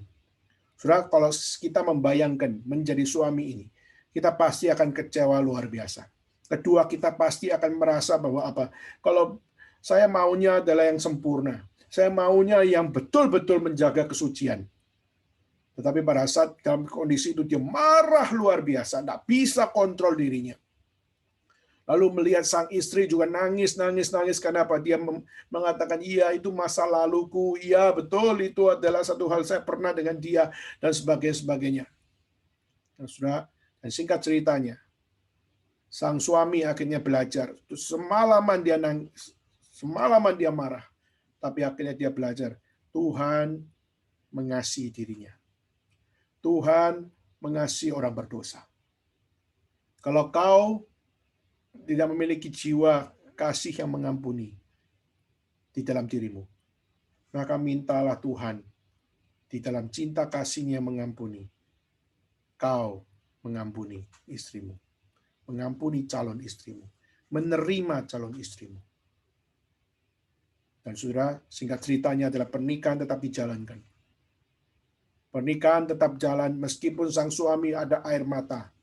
Sang istri juga punya air mata. Waktu janji nikah, satu dengan yang lain, belajar untuk membawa diri mereka untuk apa? Kami orang biasa, kami orang lemah, kami pernah berdosa, kami pernah punya cacat celah di dalam hidup. Tapi kami di hadapan Tuhan sungguh-sungguh berjanji. Maka kisah di dalam pernikahan tersebut akan menjadi satu kisah di mana apa? Sang suami dan sang istri belajar kembali mengerti apa arti pernikahan di dalam kasih Tuhan. Bukan pernikahan dibangun dari kasih seksualitas laki-laki dengan perempuan. Tapi kasih dibangun dari kasih Allah yang menghadiahkan pernikahan, yang menghadiahkan mempelai pria dan mempelai wanita. Maka saudara, di sini kita melihat keperawanan di satu sisi, Keperawanan adalah sesuatu yang harus dijaga oleh setiap wanita. Setiap laki-laki pun belajar untuk bagaimana menjaga juga. Maka keperjakaan atau juga apa yang namanya kegadisan, ini adalah sesuatu yang harus dijaga oleh setiap anak-anak Tuhan. Dan setiap anak-anak Tuhan harus belajar untuk bagaimana melihat ini adalah seperti apa. Seperti kalau kita bisa bayangkan adalah seperti pohon pengetahuan baik dan jahat. Kamu boleh ambil makan, tapi yang ini jangan. Kamu boleh melakukan segala hal, tapi melakukan hal yang bersifat seksualitas di luar nikah. Ini sesuatu yang tidak boleh. Nah, saudara, seperti itu. Kita belajar untuk menjaganya. Belajar untuk tidak kompromi. Belajar untuk tidak sebelum waktunya. Nah, saudara, maka di sini kita melihat sang suami memuji kegadisan sang istri ini. Dari mulutnya sampai kepada seluruh tubuhnya. Di situ suami memuji dengan satu hal, yaitu apa? Digambarkan, yaitu kebun tertutup engkau, kebun tertutup dan mata air termeterai. Menggambarkan bahwa dia sungguh-sungguh perawan, dia sungguh-sungguh gadis, dan engkau sudah menjaganya sampai pada waktunya, yaitu di hari pernikahan. Maka itulah teladan perempuan menjaga kegadisan. Dan perlu juga bagi para perjaka menjaga keperjakaan. Kalau kita sungguh-sungguh bisa membaca ini sebagai sesuatu disiplin rohani, maka saudara, ini sesuatu yang sangat baik. Karena engkau memberikan yang terbaik bagi suamimu, engkau memberikan yang terbaik bagi istrimu, engkau memberikan yang terbaik bagi Tuhan.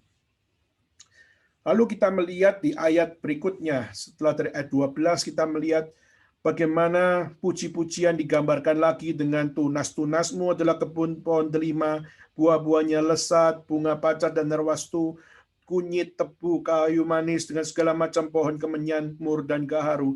Menggambarkan akan indahnya, menggambarkan wanginya, menggambarkan kenikmatannya begitu indah luar biasa. Ya. Tapi ayat 16 dikatakan apa?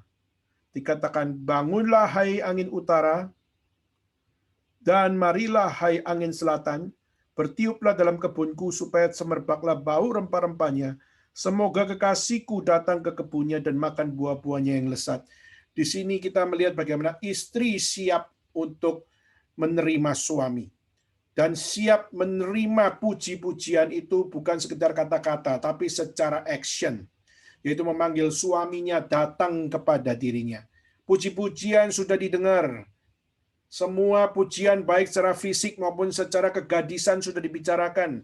Dan kita melihat di dalam konteks pernikahan, istri sudah mengatakan, I'm ready. Dan memanggil suaminya datang dan bersama-sama menikmati akan malam pengantin maupun malam bulan madunya. Nah, saudara, maka di sini kita melihat kedua mempelai saling menyapa, saling menikmati, dan juga saling mencintai. Dan itu sesuatu bukan yang tabu lagi. Tetapi seksualitas adalah satu kenikmatan anugerah Tuhan. Kenapa? Karena Tuhanlah yang mengasihi mereka, dan Tuhan yang menghadiahkan seksualitas bagi mereka, dan Tuhanlah yang memberikan mandat untuk mereka beranak cucu dan penuhilah bumi. Maka semua itu adalah sinkron dengan apa yang difirmankan Tuhan. Oke, lalu pasal 5 ayat 1 dikatakan apa? Aku datang ke kebunku Dinda, pengantinku, kukumpulkan mur dan rempah-rempahku, kumakan sambangku dan maduku, kuminum anggurku dan susuku, makanlah teman-teman, minumlah sampai mabuk cinta. Di sini mereka menggambarkan sebagai satu kenikmatan malam pertamanya. Ini sebuah kenikmatan akan malam pengantin, maupun juga menikmati apa yang namanya honeymoon, atau menikmati bulan madu tersebut. Nah, saudara, banyak orang berkata, yaitu apa? Bagaimana bisa menikmati malam pertama dengan indah? Bagaimana menikmati malam pertama dengan sesuai apa yang Tuhan ajarkan kepada kita? Maka saudara, saya membaca satu kalimat dari seorang pendeta, di mana kalimat yang dikatakan berbunyi demikian. The key to great sex is being a great servant of your spouse. Yaitu adalah kunci supaya engkau bisa menikmati seksualitas adalah engkau satu dengan yang lain menjadi seorang hamba yang benar bagi sesamamu. Jadi maksudnya apa? Yaitu adalah satu dengan yang lain, bukan sekedar aku cinta kamu, kamu cinta aku, maka kita melakukan hubungan seksual. Tapi kita harus melihat di dalam kacamata sebagai orang percaya itu apa? Aku adalah hambanya, kamu juga adalah hambanya. Dan kita sebagai hambanya, kita dianugerahkan cinta. Karena cinta itu dianugerahkan kepada kita sebagai hamba-hambanya. Maka apa? Kita saling melayani. Dan kita punya visi yang sama, beranak cucu dan penyulah bumi. Itulah visi Tuhan Allah. Dan Tuhan memberikan anugerah kepada hamba-hambanya ini. Untuk kita berbagian di dalam mandat ini. Nah, saudara, maka disitulah kita melihat kenikmatan yang paling nikmat adalah saat saudara dapat melihat bagaimana kita bukan cuma berada malam pengantin dan malam bulan madu karena cinta secara humanis. Tapi kita adalah hamba-hambanya di dalam rencana Tuhan Allah. Dan waktu kita bisa menikmati malam pengantin dan malam bulan madu ini, kita semua sebagai as God's servant, kita menikmati anugerah Tuhan ini dengan sesuai waktu Tuhan dan tempat yang Tuhan berikan. Jadi saudara, kalau kita melihat pada konteks historical ini, kita bisa melihat bagaimana hubungan antara Salomo dengan perempuan Sunem ini digambarkan sesuai dengan koridor yang diberikan oleh Tuhan Allah. Jadi kita melihat di dalam bagian ini, Salomo tidak keluar dari koridornya. Tidak keluar dari batas-batasnya. Meskipun nanti kalau kita melihat sampai pada akhir hidupnya kita melihat bagaimana dia akhirnya jatuh di dalam banyak problem seksualitas, khususnya melihat bagaimana dia punya banyak istri, dia memiliki banyak kundik, memiliki banyak ini. Tapi kalau kita mau fokus kepada bagian ini, kita melihat bahwa inilah koridor yang sebenarnya yang harus dijaga. Tapi kalau saudara bertanya, tapi sekarang Salomo kan sudah punya ribuan istri, ribuan kundik, bahkan darah-darah yang tak terhitung jumlahnya. Kalau demikian, bukankah dia bukan contoh yang baik? Saudara, kalau kita mau jujur, dari seluruh kitab suci tidak ada contoh yang paling baik. Kenapa? Karena semua manusianya itu adalah manusia yang tidak sempurna. Karena tidak ada manusia yang sempurna, maka banyak keterbatasan-keterbatasan yang ada adalah karena kemanusiaan mereka yang problem. Tapi apakah berarti dengan manusia punya problem di dalam apa yang ada pada dirinya, lalu Tuhan ikut-ikutan problem dari semuanya? Saudara, kita harus melihat segala sesuatu bukan dengan pesimistik. Di satu sisi kita tahu satu realita, bahwa tidak ada yang sempurna, tidak ada manusia yang sempurna. Tapi di saat Tuhan mau memakai orang tidak sempurna untuk mengajarkan tentang kesempurnaan, maka saudara, itu adalah satu hal yang perlu kita sadari, yaitu apa? Tuhan mengajarkan kesempurnaan karena memang yang sempurna hanya Tuhan Allah. Tapi bukan berarti kita nggak bisa mencicipi kesempurnaan itu. Jadi, saudara, jadi orang yang mau sempurna tetap adalah orang yang tidak sempurna. Tapi bukan berarti karena engkau nggak bisa sempurna, akhirnya engkau nggak mau mengejar kesempurnaan. Ya. Jadi ini adalah sesuatu yang perlu kita jaga, khususnya kita melihat dari pasal 4 ayat 1 sampai 5 ayat 1. Di sini kita melihat Salomo menjaga dan perempuan Sunem ini menghidupi satu kehidupan malam pengantin maupun menghidupi akan malam bulan madu mereka di dalam koridor yang Tuhan tetapkan. Nah, sekarang kita melanjutkan dengan bagaimana kita bicara tentang malam pengantin atau malam bulan madu, khususnya di dalam iman kekristenan. Kalau tadi adalah kita lihat dari Kidung Agung, tapi sekarang gimana kita coba untuk kaitkan dengan perjanjian baru. Dan kita coba untuk lihat bagaimana malam pengantin, bulan madu, dalam iman kekristenan, apa yang perlu kita bangun, saudara. Maka saudara, saya akan sharing 3 poin, saudara, sebelum kita akan menutup, saudara. Maka 3 poin untuk kita bicara tentang bagaimana iman Kristen memandang malam pengantin atau memandang akan apa yang namanya bulan madu. Saudara, kita percaya yang pertama yaitu adalah malam pengantin dan bulan madu dalam iman kekristenan mengajarkan kepada kita yaitu apa? Saudara, kalau mau punya keluarga, mau memiliki akan marital intimacy yang baik, saudara, satu-satunya adalah saudara harus mendasari semuanya dengan intimacy with God. Saudara, yaitu bagaimana kita belajar mendasari marital intimacy, yaitu adalah keintiman antara suami istri itu didasarkan di atas saudara memiliki hubungan yang dekat dengan Tuhan, hubungan yang intim dengan Tuhan, atau spiritual intimacy with God. Dan saya ajak kita buka akan satu ayat. Mari kita buka satu ayat, saudara. Kita buka di dalam 1 Yohanes pasal 4. Coba silakan kita buka di dalam 1 Yohanes pasal 4 ayat 7. Saya minta untuk Gracelyn bisa bantu bacakan 1 Yohanes 4 ayat 7. 1 Yohanes 4 ayat 7. Saudara-saudaraku yang kekasih, mari kita saling mengasihi, sebab kasih itu berasal dari Allah, dan setiap orang yang mengasihi lahir dari Allah dan mengenal Allah. Oke. Saudaraku yang kekasih, marilah kita saling mengasihi, sebab kasih itu berasal dari Allah, dan setiap orang yang mengasihi lahir dari Allah dan mengenal Allah. Nah, saudara, kata kasih di sini seringkali mungkin orang akan mengatakan, oh ini kan bukan kasih seksualitas, ini kan kasih secara humanis, saudara, atau kasih Allah kepada manusia, maka atau kasih kita kepada orang lain. Ini nggak ada hubungannya sama pernikahan, ini nggak ada hubungannya sama antara suami dengan istri dan sebagainya. Saudara, kata love di situ adalah menembus semua area. Jadi pada saat kita bicara bahwa kasih Allah adalah kasih, dan marilah kita saling mengasihi, sebab kasih itu berasal dari Allah, dan setiap yang mengasihi lahir dari Allah dan mengenal Allah.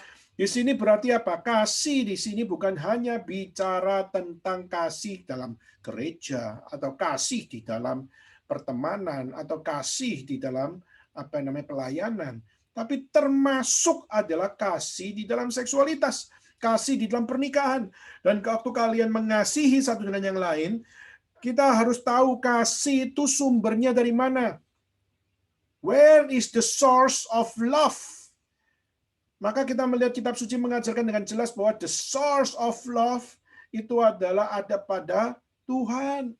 Maka di saat katakan kasih berasal dari Allah, maka setiap orang yang mengasihi, dia mengenal Allah, dia lahir dari Allah, dan dia mengenal Allah.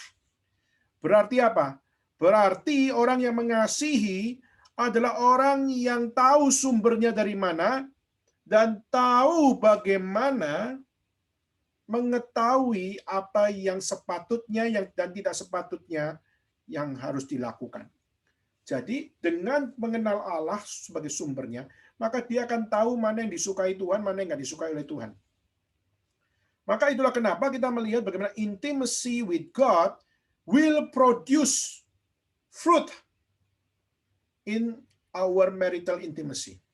Jadi dengan kita mengutamakan kasih-Nya Tuhan, mengutamakan Allah adalah kasih, dan kasih berasal dari Allah, dan di saat kita percaya bahwa kasih berasal dari Allah, maka kita yang mengasihi, kita lahir dari Allah dan mengenal Allah. Berarti apa, saudara? Berarti saudara dan saya dari akarnya adalah dari Allah, dari pertumbuhannya dari Allah, dari buahnya juga dari Allah. Jadi kalau pernikahan saudara bersumber dari Allah, lalu relasi saudara dibangun dari Allah, dan buahnya adalah dari Allah, maka itulah pernikahan yang Tuhan berkati. Maka itulah kenapa saudara kita melihat bagaimana gereja bukan sekedar menjadi background saja. Kalau saudara menikah, kalau nikah di gereja itu rasanya sakral. Tapi kita nggak peduli dengan komitmen kita kepada Tuhan.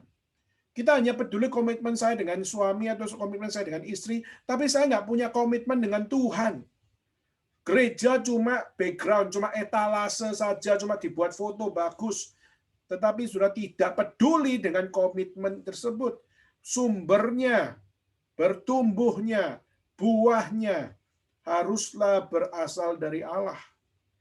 Nah, maka malam pengantin bulan madu dalam iman kekristenan harus dibangun dari sumber yang berasal dari Allah, bertumbuh di dalam Allah, dan berbuah di dalam Allah.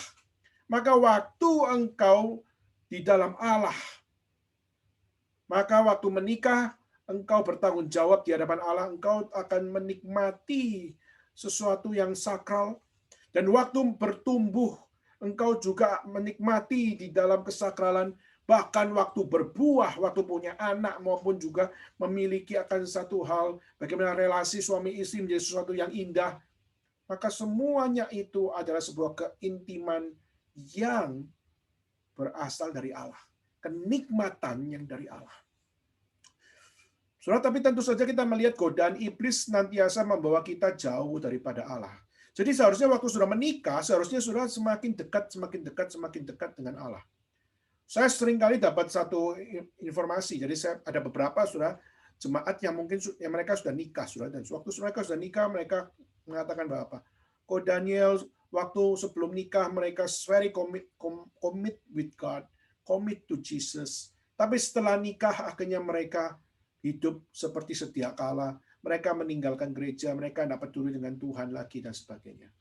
Sudah kita melihat banyak sekali akan mempelai-mempelai ini mempermainkan gereja, mempermainkan Tuhan, mempermainkan anugerah Tuhan. Saya mengatakan bahwa apa? Bahwa Tuhan tidak akan tinggal diam. Tuhan tidak akan tinggal diam.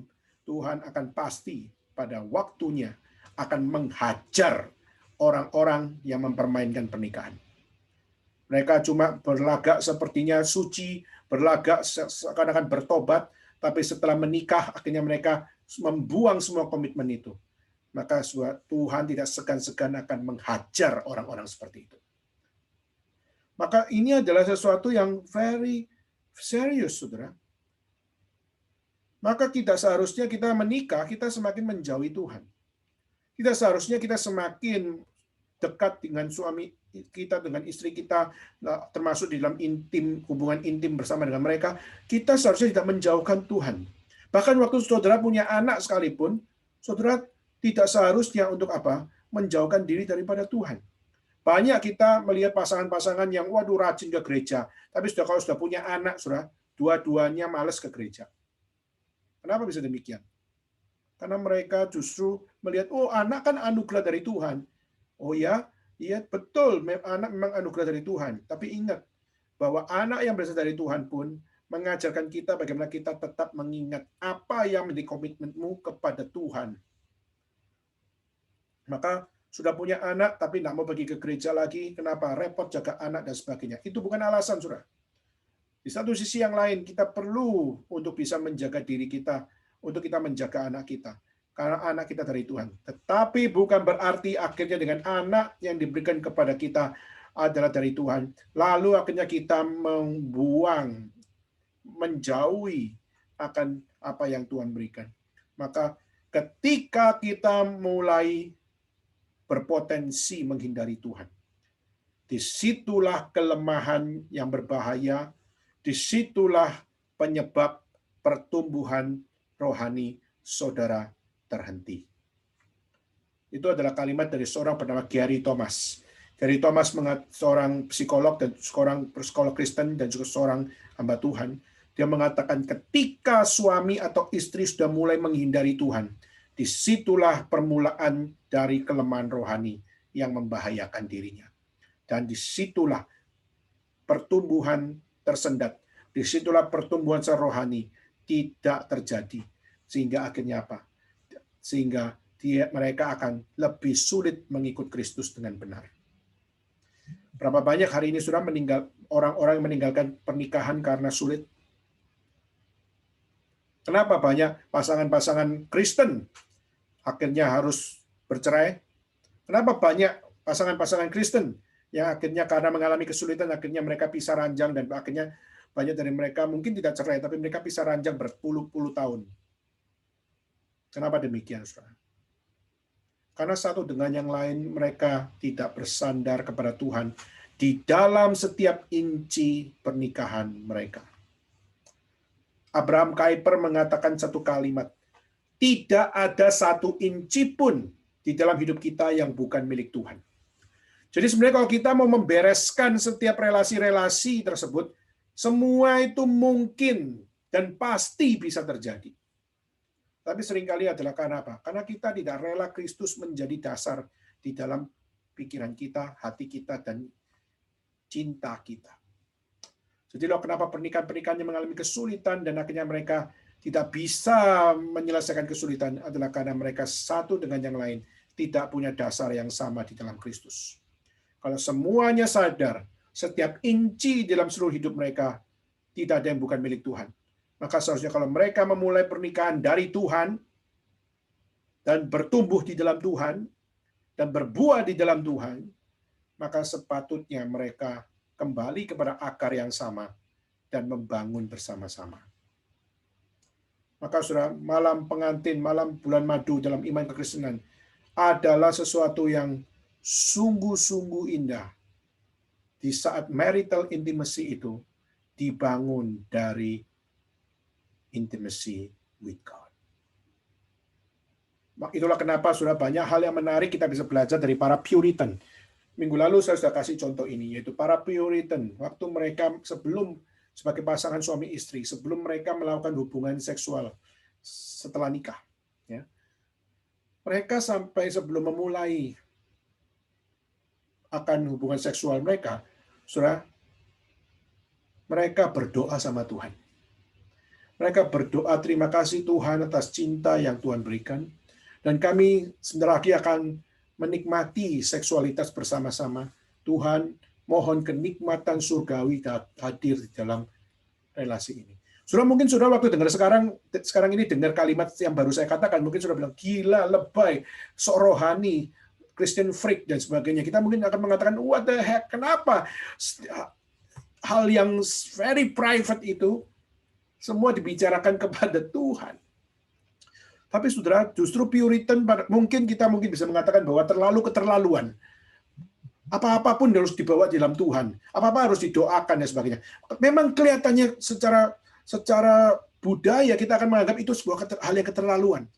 Tapi saudara, itu sesuai akan semangat kitab suci, yaitu apa? Tidak ada satu inci pun di dalam hidup saudara dan saya yang bukan milik Tuhan. Maka sepatutnya waktu kita memulai di dalam kasih yang berasal dari Allah, kita bertumbuh dalam kasih dalam Allah dan berbuah dalam kasih dalam Allah. Maka sudah, ini adalah satu kebenaran, yaitu apa? Di dalam kita menikmati, termasuk menikmati seksualitas di dalam pernikahan pun, tidak ada satu inci pun yang bukan dari Allah. Maka mintalah kenikmatan surgawi itu. Mungkin kita tidak perlu sampai expose sampai begitu luar biasa liar, tetapi paling tidak sudah belajar untuk bagaimana menikmatinya di dalam satu kesadaran rohani. Maka di dalam iman kekristenan, marital intimacy hanya dapat terpuaskan dengan sempurna di saat saudara dan saya punya intimacy with Christ. Di saat sang suami dan sang istri punya intimacy with Christ, with God. Saudara. Maka ini adalah satu hal yang justru memberikan kekuatan bagi kita.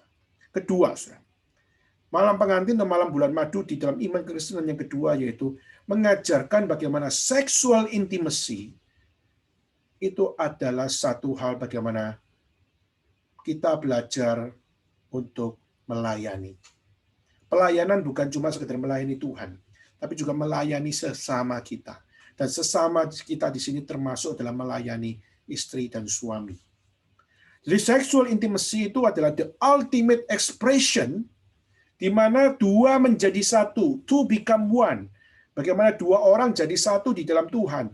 Jadi the ultimate expression of the oneness that husband and wife share in all area of life. Yaitu bagaimana suami dan istri share di dalam segala sesuatu, termasuk dalam seksualitas, menjadi satu daging. Dan seksualitas adalah suatu ekspresi yang menyatakan oneness ini, menyatakan kesatuan ini. Dan dasarnya adalah diambil dari Efesus pasal 5 ayat 22 dan 23. Oke, saya minta tolong untuk Alista bisa bantu baca. Alista bisa bantu baca Efesus pasal yang kelima. Efesus pasal yang kelima, ayat 22 dan ayat 23. Oke, Pak, bentar, Pak. Efesus pasal yang kelima ayat 22 dan 23.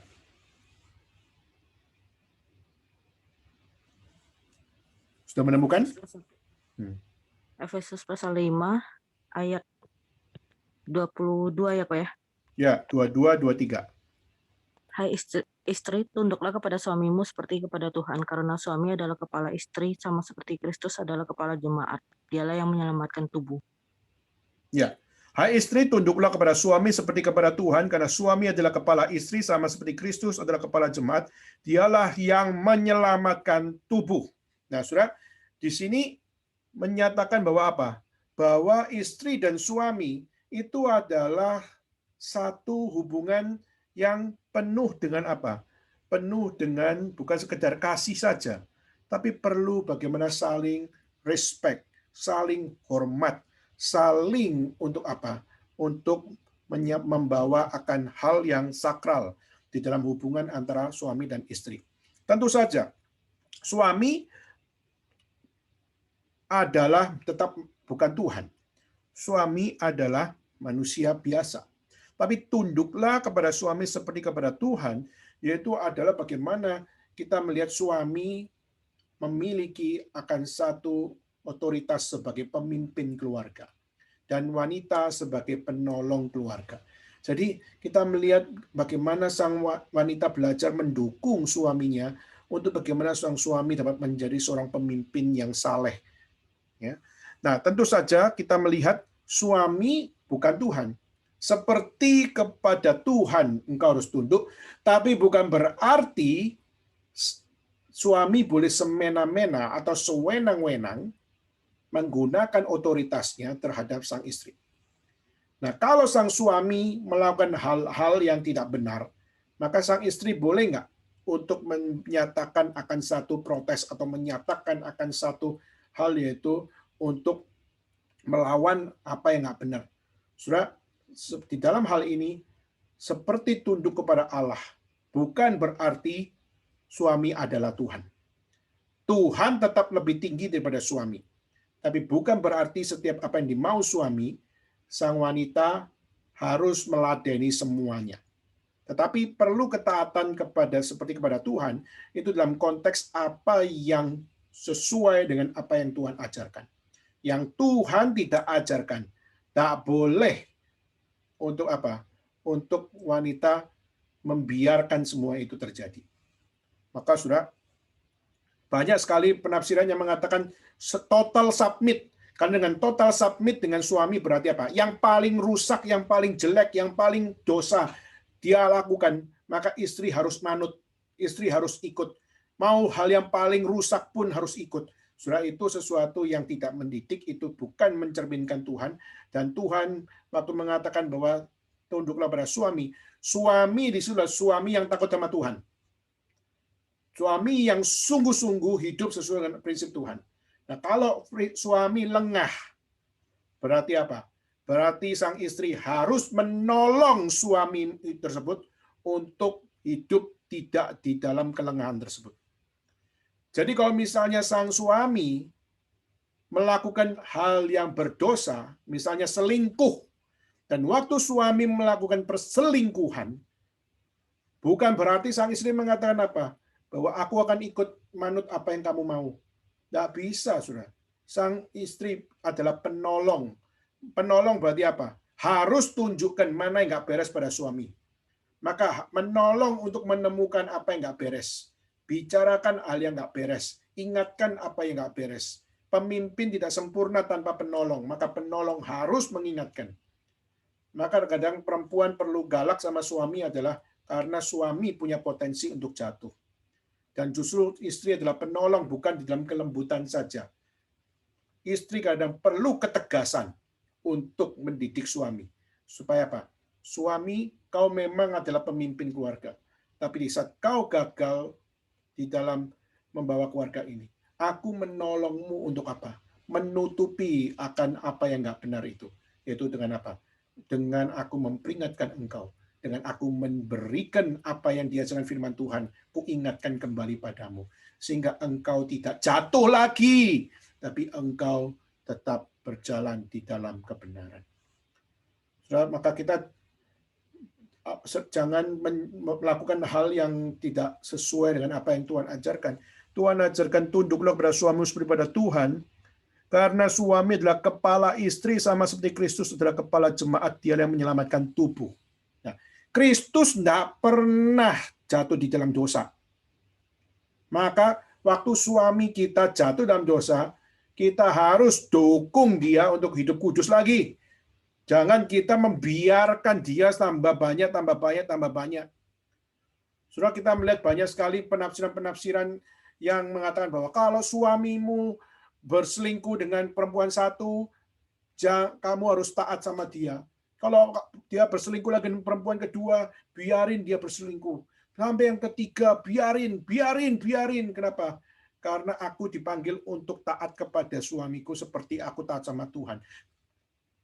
Saudara, suamimu bukan Tuhan. Di satu sisi harus taat seperti Tuhan kepada Tuhan di dalam prinsip yang benar. Tapi kalau prinsipnya nggak benar, maka kita harus mengingatkan, kita harus menunjukkan, dan kita harus memaparkan. Kau sudah nggak benar, suamiku. Kau harus tahu Tuhan berkata ini. Kau harus sadar firman Tuhan berkata begini.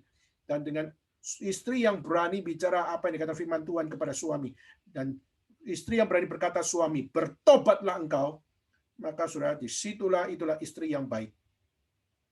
Itulah istri yang benar. Itulah istri yang dikirim Tuhan untuk suamimu.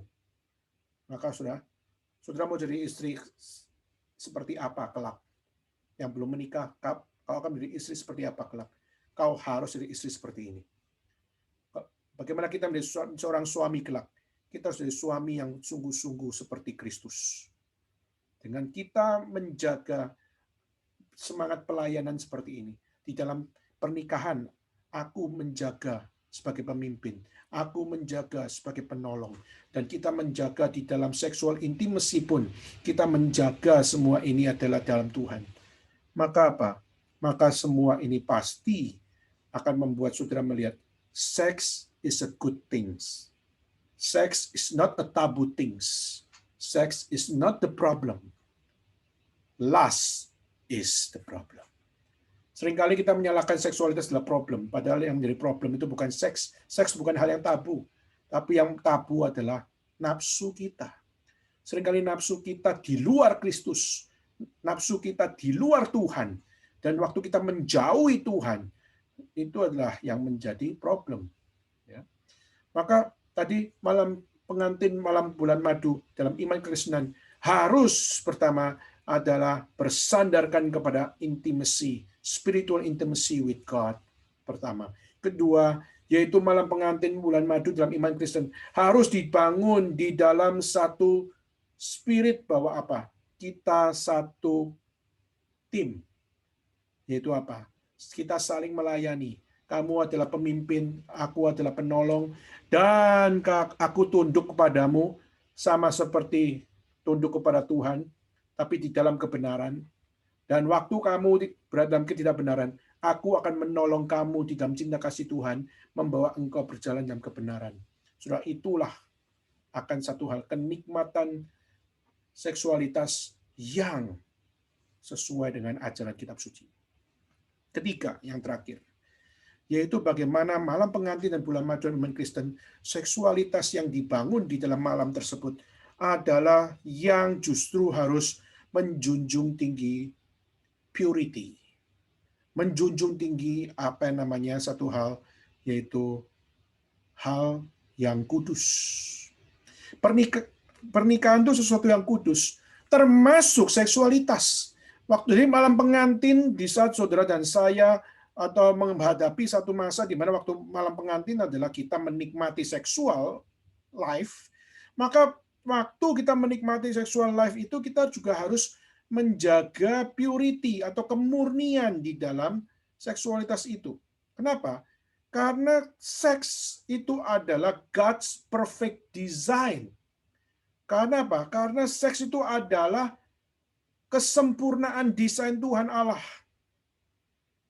Dan di mana kita perlu membangunnya di dalam konsep kemurnian dan kekudusan. Jadi kalau kita mau menjalani malam pengantin atau menjalani malam bulan madu, saudara, kita tidak bisa menggabungkan hal-hal yang tidak kudus, yang tidak murni, itu menjadi bagian di dalam seksualitas saudara dan saya. Contoh, ada satu pasangan yang sharing sama saya, mereka sudah menikah, saudara, dan dia men-sharing satu hal, yaitu kami tidak tahu setelah malam pengantin mau ngapain. Kami nggak tahu malam pengantin mau ngapain, kami nggak tahu, kami nggak punya pengetahuan apa-apa, kami hanya cuma tahunya hanyalah secara pengetahuan, tetapi kami nggak punya akan satu pengalaman. Kami nggak punya apa yang namanya satu hal bagaimana kami melakukannya. Kami nggak pernah melihat video, kami nggak pernah melihat akan apa-apa yang lain. Ya. Maka saudara, waktu kita melihat itu yang menjadi satu konteks, yaitu akhirnya apa terjadi, saudara? Yaitu di dalam keadaan seperti itu, mereka akhirnya mengatakan, maka kami sama-sama sebelum melakukan hubungan seksual setelah nikah. Jadi kalau kita bilang koridornya adalah apa? Koridornya adalah setelah nikah, benar. Tapi justru di dalam pernikahan itu, mereka mengatakan kami nggak tahu bagaimana, akhirnya mereka sama-sama nonton video porno. Akhirnya pornografi menjadi satu bahan untuk mereka. Akhirnya mereka sama-sama nonton film porno, dan setelah menonton film porno, akhirnya mereka mengikuti apa yang ada di situ. Saudara, kita melihat bagaimana banyak hal yang kita isi bukan dengan apa yang benar. Meskipun kalau kita mau tanya sama Adam dan Hawa pun juga tidak ada video porno waktu itu. Tapi kenapa Adam dan Hawa bisa memahami seksualitas?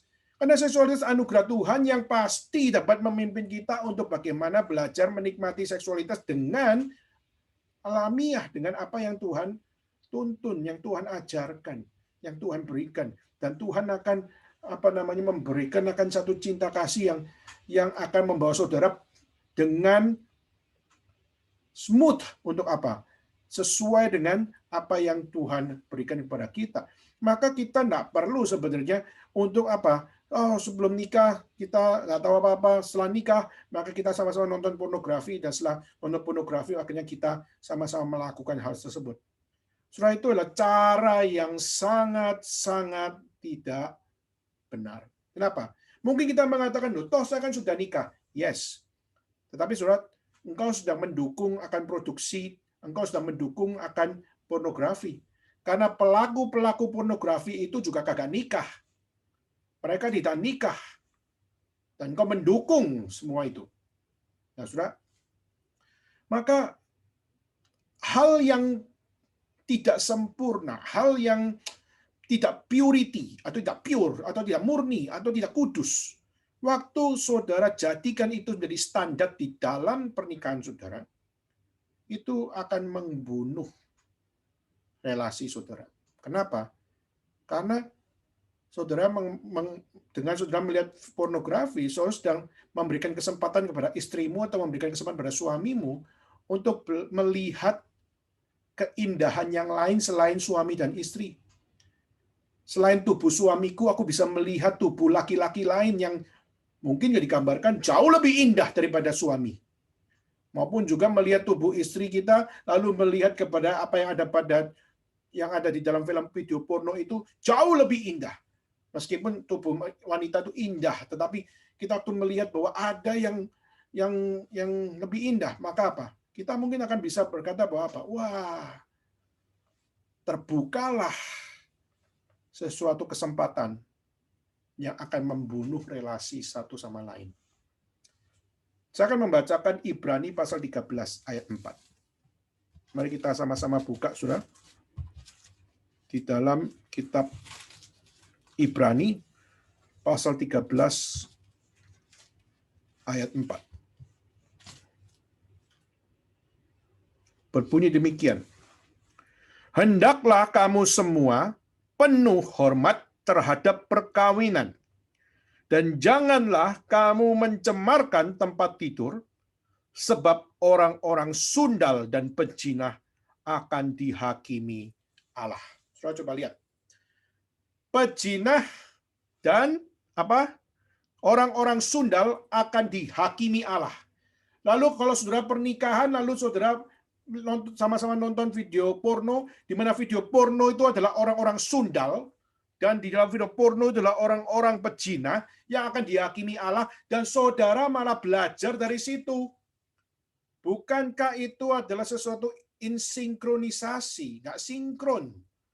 Kalau saudara adalah orang percaya, menjaga kekudusan, saudara nggak bisa dengan materi atau dengan pengalaman orang-orang yang dihakimi oleh Allah, saudara pernah belajar dari imoralitas mereka.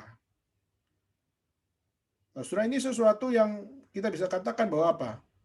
Bahwa hal yang nggak kudus, hal yang nggak benar, itu akan membunuh keintiman saudara dan saya. Kenapa? Karena saudara akan membawa satu hal, yaitu apa? Saudara sudah tidak hormat lagi, dan saudara mencemarkan tempat tidur. Kenapa? Karena saudara sudah tidak kudus, tidak murni di dalam seksualitas saudara dan saya. Begitu juga kalau kita melihat yang lebih ekstrim adalah sexual integrity, di mana kita melihat contohnya adalah homoseksual, di mana kita melihat homoseksual adalah salah satu isu yang sampai pada hari ini banyak gereja-gereja Tuhan, khususnya gereja-gereja yang sudah tidak tahu bagaimana memberitakan Injil. Karena banyaknya homoseksual yang ditolak oleh gereja. Akhirnya kita melihat banyak sekali gereja-gereja khususnya di Amerika maupun juga yang gereja yang ada di Eropa. Mereka akhirnya open for homosexuality. Akhirnya mereka mengatakan, kami membuka diri kepada para homoseksual. Kami membuka diri dan mengatakan bahwa engkau dikasih oleh Tuhan Allah. Padahal saudara, kalau kita melihat Sodom dan Gomora, mereka tidak berbagian di dalam kerajaan surga. Bolehkah saudara tunjukkan kepada saya, siapakah homoseksual yang ada di dalam kitab suci yang dikatakan berbagian di dalam kerajaan Allah? Saudara akan melihat dari Kejadian sampai Wahyu, tidak ada seorang pun homoseksual yang dikatakan berbagian di dalam kerajaan Allah. Maka homosexuality tidak pernah berbagian dalam kerajaan Allah, karena Alkitab menyatakan itu. For the Bible tell us so. Maka disitulah kita berpegang kepada kitab suci. Saudara, sekali lagi, saudara, di dalam malam pengantin maupun juga di dalam malam bulan madu, seringkali kita merasa tabu dengan semuanya itu. Karena kita merasa bahwa seksualitas sesuatu yang porno maupun sesuatu yang sangat-sangat menjadi sesuatu yang sangat-sangat private dan sebagainya. Tetapi saudara, saya ingin mengatakan, tertarik bukanlah dosa. Punya gairah bukanlah dosa. Bahkan terangsang bukan dosa. Tapi bukan berarti karena tertarik mencari pelampiasan di luar koridor. Bukan berarti punya gairah lalu akhirnya mencari pelampiasan di luar koridor. Atau terangsang lalu mencari pelampiasan di luar koridor. Itu namanya dosa. Kalau saudara tertarik tetapi di dalam pernikahan, atau memiliki gairah tetapi di dalam pernikahan, atau terangsang tetapi di dalam pernikahan, itu adalah sesuatu yang God permitted. Tapi waktu kita tertarik tetapi justru dalam pelampiasan di luar pernikahan, gairah tetapi di luar pernikahan, maupun terangsang tapi di luar pernikahan, itu dosa. Jadi, saudara, kita perlu melihat bagaimana pergumulan di dalam malam pertama atau di dalam malam bulan madu adalah seharusnya dengan saudara menjalani malam bulan madu saudara nanti, yang khususnya bagi yang belum menikah, saudara justru saudara hidupilah seksualitas itu di dalam Tuhan, di dalam iman, di dalam kenikmatan yang Tuhan anugerahkan. Kenapa? Karena dengan saudara semakin di dalam Tuhan menikmati itu, saudara tidak akan tawar. Saudara tidak mungkin tidak dewasa. Saudara pasti akan dapat digarami oleh Tuhan dengan lebih memiliki rasa. Dan saudara pasti akan digarami Tuhan, sehingga saudara akan menjadi lebih dewasa. Sehingga setiap pasangan Kristen menikmati seksualitas di dalam Tuhan, dan menjadi suami istri, menjadi ayah dan ibu bagi anak-anak mereka. Saudara semakin menjalani itu di dalam Tuhan, saudara akan semakin memiliki rasa garam di dalam hidupmu. Semakin dewasa di dalam hidupmu. Sehingga kita dapat lebih kuat lagi di dalam iman. Kita dapat membangun lagi relasi di dalam Tuhan. Kita dapat mengokohkan kembali kesaksian kita sehingga hidup yang nggak mudah ini, hidup yang nggak nyaman ini, sehingga hidup yang penuh dengan stres ini, maupun hidup yang rumit ini, saudara tetap bisa menjalani pernikahan yang baik dan benar. Maka saudara, itu harus diperjuangkan. Nah, maka pertanyaannya adalah, apakah berarti pernikahan Kristen pasti tidak bebas dari konflik? Kalau gitu, apakah pasti semua pernikahan Kristen akan sempurna? Jawabannya tidak. Tetap konflik akan tetap ada. Maka minggu depan kita akan membahas tema berikutnya, yaitu kita akan membahas tentang love and conflict. Kita akan bicara tentang cinta dan konflik. Dan bagaimana setelah menikah, kita pasti bertemu dengan masa indah, tapi juga kita bertemu dengan masa-masa kita memiliki konflik satu dengan yang lain. Nah, pertanyaannya adalah, bagaimana kita sebagai orang Kristen, kita memiliki akan satu hikmat bijaksana di dalam pernikahan kita menghadapi konflik ini dan konflik itu, dan bagaimana kita melihat jalan permasalahan di balik semuanya itu. Maka hari ini kita akan tutup sampai di sini, tapi saya sangat mengharapkan saudara sekalian memahami makna pengantin dan makna malam pengantin dan juga bulan madu ini justru mengajarkan kepada kita tentang satu hal, the sacredness of marriage haruslah menjadi sesuatu yang terus menjadi nafas di dalam keluarga Kristen. Seksualitas yang kudus harus menjadi sebuah ekspresi oneness yang sejati, dan terus menjadi pelayan-pelayan Tuhan di dalam keluarga untuk menjaga purity, menjaga kemurnian, dan menjaga kekudusan di dalam Tuhan. Maka dengan demikian kita bukan keluarga yang bermain-main, tetapi kita punya dignitas, kita punya integritas, kita punya kesaksian yang memuliakan Tuhan. Kiranya Tuhan memberkati kita, kiranya Tuhan memberikan didikan kepada kita. Kalaupun kita berada dalam jalan yang serong, kiranya melalui hari ini, saudara pun dapat diarahkan kembali mengikuti jalan yang benar. Mari kita sama-sama tundukkan kepala, kita bersama-sama berdoa. Bapa dalam surga, kami berterima kasih atas malam hari ini. Kami dapat bersama-sama merenungkan tentang malam pengantin maupun bicara tentang bulan madu di dalam perspektif iman kekristenan. Kami tahu dunia banyak menafsirkan dengan begitu banyak keliaran, kebinalan, maupun dalam hal-hal yang tidak sesuai dengan kekudusan Tuhan. Tapi kami bersyukur pada Tuhan kalau firman Tuhan senantiasa membawa kami untuk melihat bahwa kekudusan Tuhan harus mendasari seluruh totalitas hidup kami. Karena kami percaya tidak ada satu inci pun dalam hidup kami bukan milik Tuhan. Maka Tuhan, kami mau bertobat kembali di saat kami berada dalam jalan yang serong. Kami mau bertobat kembali kepada pimpinan Tuhan yang kami percaya tidak pernah bersalah. Dan Tuhan, dengarlah doa kami.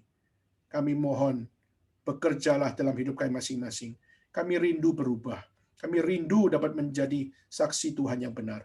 Dan Tuhan, jadikan kami saksi-saksi-Mu yang sungguh-sungguh mau taat kepada Tuhan. Dan jadikan kami suami, istri, calon suami, calon istri, pacar, dan sebagainya, untuk kami bangun di dalam apa yang benar di mata-Mu. Terima kasih ya Tuhan atas hari ini. Kami mohon Tuhan, Engkau sendiri yang juga campur tangan dalam seluruh totalitas setiap inci hidup kami. Inilah doa seru kami ya Tuhan. Inilah permohonan kami. Di dalam nama Yesus Kristus, kami bersama-sama berdoa. Kami berterima kasih dan kami memohon Tuhan memimpin kami. Dalam nama Yesus Kristus kami berdoa. Bapa, terima kasih. Bapa, terima kasih. Bapa di dalam surga, puji, terima kasih. Amin.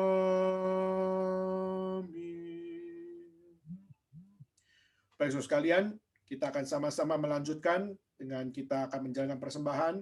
dan kita akan menaikkan lagu yang keempat, dan saya persilakan untuk liturgis bisa melanjutkan di dalam persembahan maupun dalam pujian. Terima kasih, Tuhan memberkati kita semua.